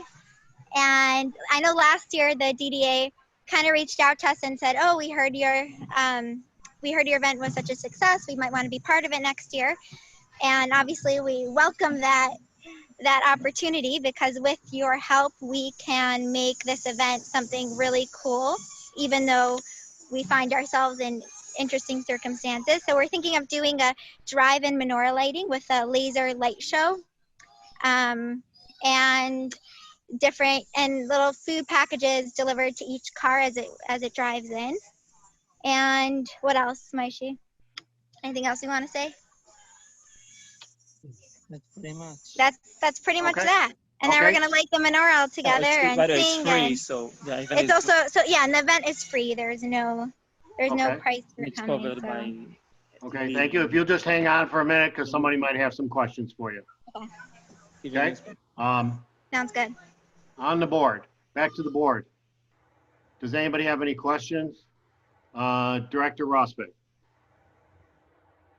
Muted. Hi, I just want to know, has this been presented to Royal Oak Police Department for approval? So from what I understand, once you get an approval one time from the police department, then every year you just resubmit an application, but you don't need to go through the whole approval process and bring it before commission. So we do have an approval from last year, but not from this year. Well, because of you're doing a drive-through, I would think that they need they need to do a traffic study. Okay, that's a good point. You might need to recheck with them That's a just to good be point. safe. Yes. Yeah, Yeah. thanks for pointing that out. Okay. Director London. Well, that was my point. If you had 500 cars, that would be a problem. Not everyone. Yeah, not everyone could see the laser show, or it's a completely different ball of wax with a drive-by event because they're not driving by because they want to stay and see a laser show. Right. So I think logistically you have some issues there. So actually, when I said the drive-in, it's a drive-through laser show. And then the menorah lighting itself, we were thinking of having a pretty raised menorah so people could see it. But yeah, those are all good points to think about that, you know, this is all kind of new to us and we got to consider these details. Thanks for bringing that up. Can you tell us what area you're going to be in? What streets you're going to be using or what area this is? This is my husband's department. Hold on. Hi. Okay. This is Maishi, by the way. Yeah, I just want to mention also about the amount of cars that I believe it's going to be less than 500 cars because in each car you have a family. You have 5 people, 4 people, even 6 or 7 people. So the number of people will be more, but the number of cars will be less. Okay. So just a minute about the street. I think we said 60. It's like we're... From the paperwork, it looks like you're doing it on P7 lot between 6th and 7th in Main Center. Yeah, it's where they did like in June, I think it was June last year, where they did the event, the ride thing for kids. Yep. Okay. So there is a parking lot being used. I don't have that information in front of me, Director Rosbeck. It looks like they're using. Yes, it appears that it says P7 parking lot between 6th and 7th and Main Street and Center. Yes. So yeah. Okay. So you're going to use the parking lot to do the drive-through. The drive-in, they're going to park. Okay. Yes. It's going to be a drive-in. They're going to park and they're going to watch. We're going to have a stage and they're going to watch the menorah and the laser show. Okay. Okay. Questions? Director Riley, do I see your hand or no? Go ahead, let the director on and go. Well, I was just going to say, for 100 cars maximum, that parking lot, I think that's what Art Speaks and Eats had, 100 maximum allowed. That's $35,000 is a lot of money for just 100 cars for laser show. That's my only comment. Again, this is strictly, I mean, that's the request, but this is strictly whatever the DDA, if the DDA wants to participate at all, it can adjust that in any way, shape, or form at its pleasure. Director Riley. Yeah, and Director Ron, that's their budget. That's what they're spending, which is right. Which is fine. I understand. I attended this event last year. And it was a great event. That's what I'll say. Obviously, COVID has different things. While I don't think there's any way that we should support the entirety of this by any stretch, I do think that we should do something here, because I really think it was a great event, and there were a lot of people out there. And one thing that I really liked about it last year was that there were people from different areas. In other words, it wasn't just people from Royal Oak that were there. There were people from a lot of surrounding communities, which I thought was great to see. So I think we should support it for some amount. What amount, I don't know, but you guys. Director Baglio. Matt, just to piggyback off of what you said, would you think it'd be appropriate to not to frame it into another event that we have, but treat it similarly to the sponsorship that we give to, say, the St. Patrick's Day Parade, a couple $1,000s? Yeah, something like that. Yeah. Yeah, I would, well, yeah. I mean, I would go in the 3 to 5 range. That's where I would go, but. I have a question, and I don't know if Tim or Director Brake would have an answer for this, but is the city being reimbursed for parking revenue? Oh, no, this is on a Sunday. This is on a Sunday. I'm sorry. Free parking on Sunday. That answers my question. Okay. Director Rosbeck. I agree with what Director Riley stated, and but I tend to think I appreciate that we sponsor the St. Patrick's Parade, but I do think that this is a unique parade, unique event that really does bring forward the strength of our community. So if I were to make a recommendation of funding, I would put in the 10,000 range. Okay, so we have some suggestions that are out there. Any other comments from anybody? Oh, just want to say $10,000. That means you're $100 per car. That's a lot to bring a car to do. It's just a lot of money per car. I'm Gotcha. I'm usually not vocal about stuff like that, but I do think that number's kind of high. Okay. I do. Director Riley. Yeah, I have a suggestion here. I'm looking at the breakdown on this, and this is kind of neat because we can maybe earmark our sponsorship, if that makes sense. And the cost of the Menorah is $2,000. I think it'd be pretty neat if we sponsored the Menorah. There's city permits for $800, security for $600. That I think that's something that the DDA could cover. So if you took all of those, that's 28, 3,400. Put the stage on there. What's 'Cause that? you need a stage for that menorah. All right, so and add the stage in. So if we did those, that's 5,400. 5,400, we'd be sponsoring the menorah, the stage, and covering the city permits and security. Okay. For my part, I think that's reasonable. I think it's fair. I think these people will be very appreciative. I think it is a good event. That being said, would you like to make anything, Director Riley? Yeah, I'd like to make a motion that we sponsor this event for $5,400. Okay. Second. Second by Director Baglio. Okay. Time for discussion. Would anybody want to discuss this any further? I'm not seeing any. So I'm going to go ahead and call for the vote then. Director Riley. Yes. Director Baglio. Yes. Director Yezbek. Yes. Director London. Yes. Director Rosbeck. Yes. Director Brake. Yes. And I will vote yes also. So thank you very much for coming. Thank you so much for your support, and we're trying to do the best in this tough time. So. Okay, you make sure you check with the police department again. Yeah, for sure. We're gonna make sure that everything is right. Okay, thank you very much. Thank you so much. Okay. Okay, moving on.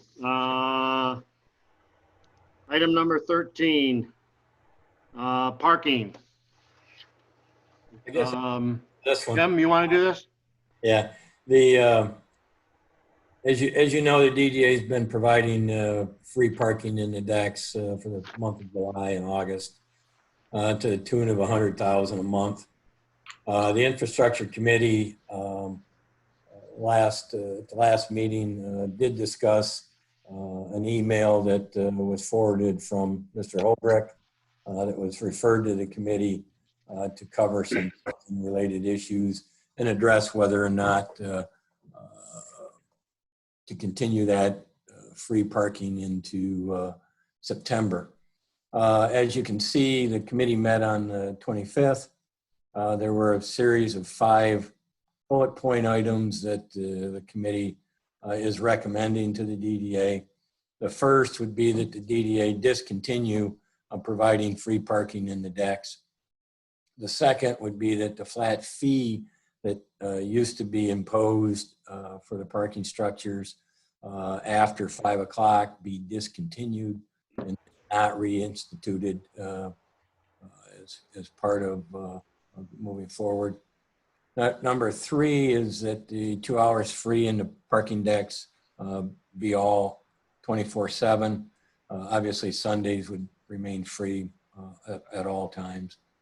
Item 4 was that the standard hourly rates be applied after 2 hours, whether it's 75 cents or other, depending on the structure or the location.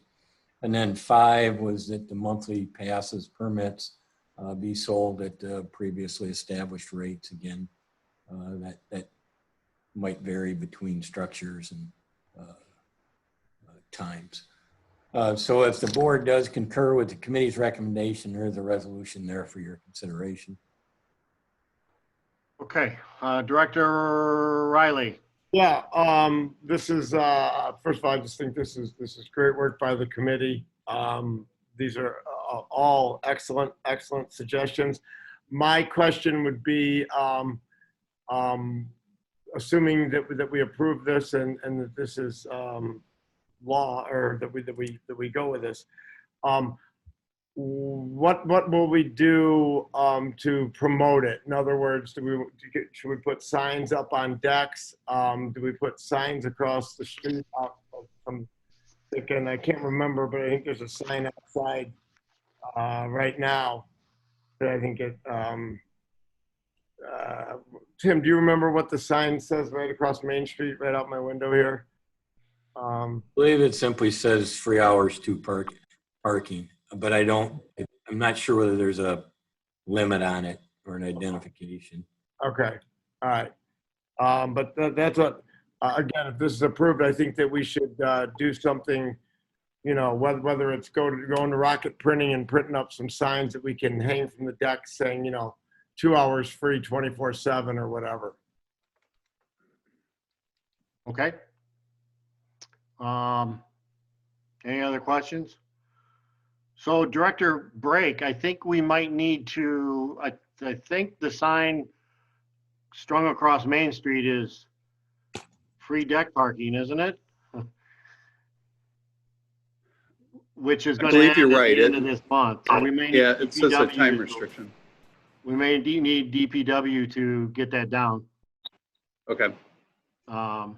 And I don't know, Tim, we're talking about the end of the month, right? Yeah, at the end of August, be starting in September. I believe Sean's actually looking at replacing those with a different sign anyways. Okay, so then you'd want to wait to do it all at one time then, I guess, but. With it. But we'll have to address that. And it's free on Sundays. Right. Yes, yeah, for sure. And Okay. with that though, can Sean by the way, right now, Sean, that looks pretty modern. But with that said, can we get some signs to put up on? I really do think that we need to promote if we're going. I mean, because it's something that a lot of people have asked us for a long time. You know, particularly with the 2 hours free at night. So. Well, I guess the question I would have is, as I indicated, and Sean can elaborate, he's in the process of getting quotes for a new sign to span Main Street that talked about Royal Oak. Which would you prefer, the free parking, 2 hours free parking sign, or the reopen Royal Oak banner to go across the street? Okay, I got a couple people who want to chime in on this one. I'll go with Director Baglio first. We need the Consumer Marketing Committee needs to spend a little time on this in hopes of coming up with something as quick and easy to remember as Birmingham's Hit the Decks campaign. Well, obviously we can't steal that, but we have to get something that is easy to communicate what we're doing and sticks in people's heads. I don't know how we do that, but I would suggest that we spend a little time and incorporate this into the larger campaigns that we're doing. I would agree. We need a recommendation to give to you. Okay. So we'll refer that back to the committee then? Are we referring the Just the marketing part. Okay. Just the marketing, yeah. Okay. Okay. Any other comments? I do. Go ahead, Director Rosbeck. To comment on what Tim was saying, that Sean is building out a open Royal Oak sign. I don't know why that couldn't just be incorporated on that similar sign and just put 2 hours free. I mean, I get that we have free parking right now through the end of August, but I don't believe that that sign's going to be up before the end of August, correct? Probably not, no, at this point. But Sean, could you maybe look into that, whether that can be done? Yeah, absolutely. The banner that we're looking at going over Main Street is actually part of the Royal Open campaign. Factory Detroit originally designed that, and then they connected today, and they're going to be getting me a quote for that. And I can talk to them about any design alterations and anything. I would think that you could put 2 hours free parking in a more, not as large as what you need it to be, but on that sign, if that is going to be out there quickly. It's very tricky because if you're going to do 2 hours free parking specifically in the structures and you just say 2 hours free parking, then typically people tend to think that it also includes on-street parking or parking in the lots, and then there's some misunderstandings, and then they get surprised and we set the expectations at a point, and then they get upset when they get a ticket on their windshield. I gotcha. Okay, so we have a suggested resolution before us. Director Rosbeck. I'll make the motion to agree to resolve to accept these 5 recommendations by the Infrastructure Committee. Thank you, Director Rosbeck. Second by Director Baglio. Second. Okay. Without further discussion, I'll call for the vote. Director Baglio. Aye. Director Yazbek. Aye. Director Rosbeck. Aye. Director London. Yes. Director Riley. Yes. And Director Brake. Yes. And I will vote yes also. Motion passes. Okay, last item, downtown manager. Tim? Yep. The business marketing committee, the downtown manager, myself, have met. We had some discussions regarding the position. Sean had some requests that he asked the committee to consider. One of the items I pointed out to the committee was whether or not how the committee wanted to treat the position. At the end of the day, the decision and the recommendation from the committee is to leave the position as a city position and not have it as a contracted position like it used to be, and to simply work within the salary range that currently exists under the contract with the ProTech bargaining group. What that does is has a cap at the top of it currently of $75,913. Sean's current salary, as you see in the memo, is $60,011. That range, just for your information, as the ProTech contract moves, there's another 1% raise coming in January. That would adjust upward automatically by a contract at the top of it. in looking at that, I indicated to the committee they could recommend a salary increase from obviously 0 to the top of that scale. The committee, Business Marketing Committee, is recommending that the DDA allocate the funds to move Sean to the top of the scale. The reason that this is really in front of the board is because you provide 100% of the funds for Sean's position. And so it would require a budget adjustment from that. Given the way the position is set up, if you weren't providing that funding, I would simply submit the paperwork to HR and authorize the merit increase. But because you have to do the budget adjustment, I need you to take action on it today. Okay. Director Rosbach.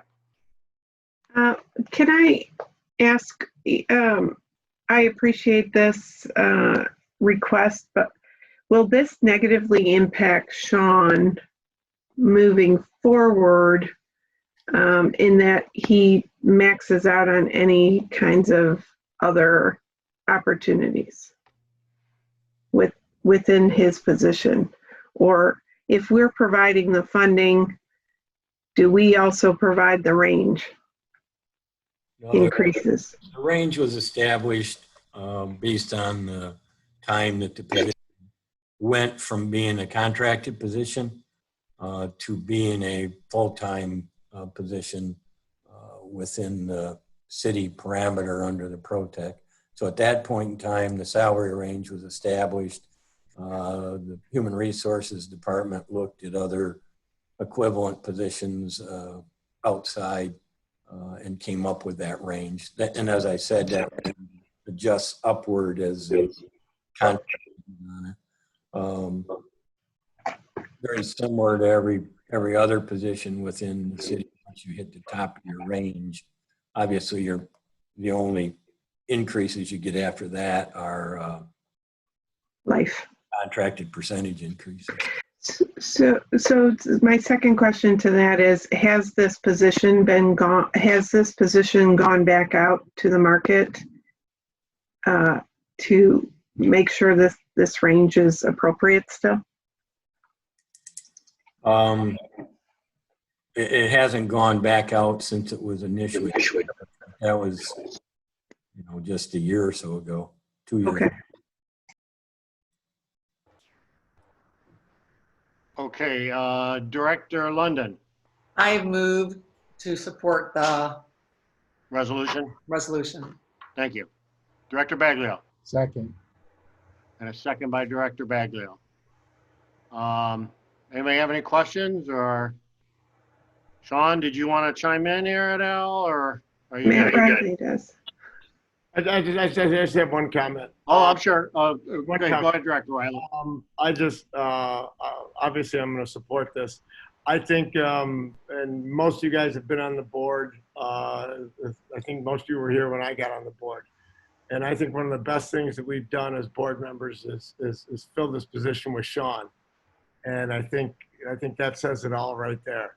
So obviously I'm going to be supporting this.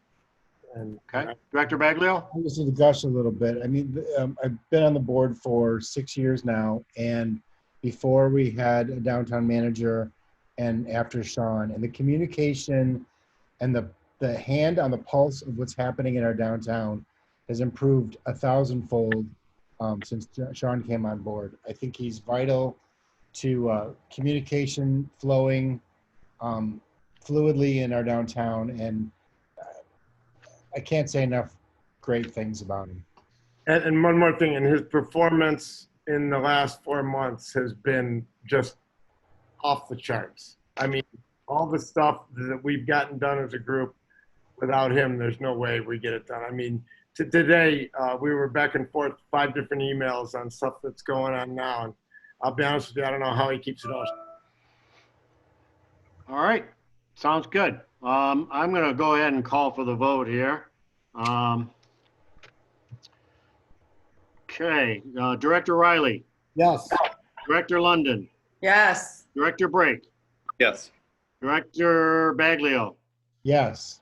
Director Yazbek, Yes. and Director Rosbeck. Yes. And I will vote yes, and that motion passes. Okay, brings us to the end of our regular business. Tim, anything else? Tim has nothing else. Director Riley? Yeah, I just have a couple real quick questions on stuff that Tim that you sent out recently. On just real quick on the 4th Street lights, we're also fixing the underground, right? So that's all going to be taken care of. We're not just replacing the lights, but it's also the crap underground. That's correct. Okay, and then next one on the paver replacements, that email that went out. I don't remember what areas do we have left that are going to be replaced. And the reason I'm asking is I can't imagine that anybody's going to be who has to take up their patio right now is going to be in love with that idea. And I'm wondering if there's any way that if there are areas where there are patios that are going to have to come up, if we can kind of hold that towards the end of the project, like October-ish. I don't know if that's possible, but I can confirm with engineers that are coordinating the project, but all of the areas where there are concrete pavers or the old brick pavers, all of those areas will eventually, as part of this project, have those removed and the stamped concrete put in. If you drive around, they've already started down around Lincoln. I believe some of those are already out. And yes, I'll check for sure, but I'm sure they're going to hold the areas where there are patios until last or until they need to do it. But I think the memo or the notice indicated we're going to be done by November. Right. Obviously, we got to be done before it gets too cold to pour the stuff. So. Okay. And I Tim, you know this stuff better than I do, but I think we already did most of Maine and Washington. I think like Maine, like from 5th to 6th, I think still needs to be done. Right. But yeah, around developments there on 5th and South needs to be done. We've gotten a lot of complaints about the Spalding and the breaking up of the concrete pavers in there. So that all needs to be done. The infrastructure committee walked it at one point and identified what they thought were priority areas, but we simply decided to delay it until this fall and then just do the whole thing. So. Okay. And one more thing on this. Can we either make a resolution or recommend that we extend patios till the end of November? If there's any good weather, whatever, people are going to have to take advantage of it. Some people might use heaters. I think at this point, none of us know what's going to happen when the weather turns. I mean, are people going to, I think a lot of places don't have people inside right now. So I think any advantage that we can gain. I mean, I understand patio season's usually set the way it is because of snow removal, but I don't know that we usually get any snow before December. Well, the board can pass whatever resolution or recommendation it feels fit to pass. What I would point out is that Sidewalk Cafe, the standard one agreements that are signed, what the city commission did was waive the fees, not waive the license agreement requirements. And every one of those that are executed with an end date in them. Obviously, it would take, I believe, city commission to extend that, but if you wanted to pass a resolution and ask it to do so, that's fine. The second part of it is all of the COVID-19 temporary use permits also end at the end of October. And all of those approvals currently end then. So if you wanted to have the commission extend those as well, you'd have to include that in any recommendation or resolution. Does anybody else have an appetite for that? I mean, to me, I think if there's a couple days that people can gain. I agree with that. There's anything that can be done to extend outside seating, if there is decent weather, we should at least attempt it. I think you'll have an appetite for people to want to be outside still. Yep. Oh, you're definitely going to have that. Yeah, I mean, they're willing to bundle up where they wouldn't have before. How about that? Exactly. And some places who in the past wouldn't have purchased a heater are going to purchase a heater. So. Yeah. Okay, so Director Riley, I would suggest that you possibly make a motion to amend the current license agreement for patios and the COVID license agreements, both of those. Yeah. To whatever date you're. I would just send them through December 1st, 2020. And then I suggest you put that in the form of a motion, please. I'd like to make a motion to extend both the COVID outdoor extension permits and the patio cafe permits from the current, and which I think was October 31st. 31st, yeah. To December or to November 30th. Okay. November 30th, 2020. Okay. So a motion by Director Riley, supported by Director Rossman. Mm-hmm. Any comments, questions? Can we make a motion like this, or is this a recommendation to the city? This is just a recommendation to send to the commission, because they're in charge of the license agreement. It's their property. So this is just a recommendation. Okay. I'm going to call for the vote. Director Rosbeck. Yes. Director Yesbeck. Yes. Director Baglio. Yes. Director Riley. Yes. Director London. Yes. Director Brake. Yes. And I will also vote yes. The motion passes. Okay. If there's nothing else, Director Rosbeck. So I think Director London brought it up earlier in our meeting. I don't know what the appropriate avenue is, but when do we start talking about the holiday activities that we have planned? Well, that in the past, go ahead. I am going to ask that the Consumer Marketing Committee have a meeting very shortly. I was talking to Sean today, and what I want to do is get a reconciled together as to what's there, identify what you funded, and the Consumer Marketing to have a meeting probably the first week of September and go over some of that stuff. Okay. Sounds good. Director Riley. I'll just have one more thing. Just as far as the Royal dollars goes, the good news is, it's all good news. I think the program's working really well. So far, I think right before we came into the meeting, I checked. I think, Sean, you correct me if I'm wrong, but about 107,000 has been redeemed, which means that there's still a ton that's out there. And we're promoting ongoing to remind people to use it. Yifty sends something out on a monthly basis.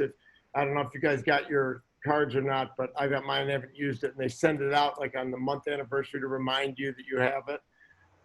And then the last 100,000 that we took, Sean, why don't you just take 2 quick minutes and bring everybody up to speed on how we're doing with that, because I think everybody's going to like what you're doing there. Mute. There you go. Unmuted. Okay. Yep.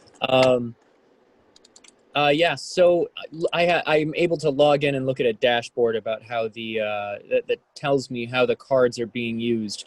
And it even gives me in real time the amount that's been redeemed. And at this point, as we speak, $107,339 gift cards value has been redeemed at this point. So I think we're a little bit between 20% and 25% of the cards that are out there have been redeemed so far in downtown. As of today, right before the start of this DDA meeting, we dispersed the remaining cards for the newsletter signups. So out of the most recent 100,000 that have been budgeted to extend the program, 50,000 of that, so 2,500 cards, was allocated towards additional newsletter signups. The remainder of that money, 30,000, will be used to disperse among the office sector businesses for their employees to use, so that we can encourage them to start forging relationships with local retailers and local restaurants, going to happy hour after work, going out to lunch, on Fridays, what have you. And the remainder will be used for social media contests. And a lot of those are being pushed right now. So with regard to the Drew Lane podcast that we're currently advertising on, I spoke with their producers Monday afternoon, and now they are encouraging their listeners to follow our Instagram page. So we're already seeing significant growth in our audience on Instagram for that sole reason alone. Yeah. So basically, we drove everybody initially to sign up for the newsletter, and now what Siren and Sean have decided, which I think is a good idea, is to have these contests. We took a small chunk of the money to drive people to our Facebook and our Instagram pages as well. So we're getting the full bang for the buck there. Okay, Director Roswick. Yeah, just I think it's been great, Sean. One comment I will tell you that you're probably already receiving it is that the use of Yifty has been pushing it into some people's spam folders and such. So I don't know if there's a way to message that the card will say from downtown Royal Oak, but it will, because I think what's happening is the email is not looking like the name from the emailer, so it's going into spam. So if you could message out that Yifty is sending the email, I think you'll have better people. I saw that numerous times, and I had to tell people how to look for it. Yeah, I'm glad you brought that up. So there's been a couple things that we've noticed. We put in the introductory email when people signed up that it takes about 5 to 7 days for them to get their cards. And that typically has to do with us being able to download the list, send the list to Yifty, and then Yifty has to process it, depending on how big the list is, because I tried to process they're turning the lights out on me in here. I tried to process a list that was about 3,500 subscribers, and it ended up crashing my portal.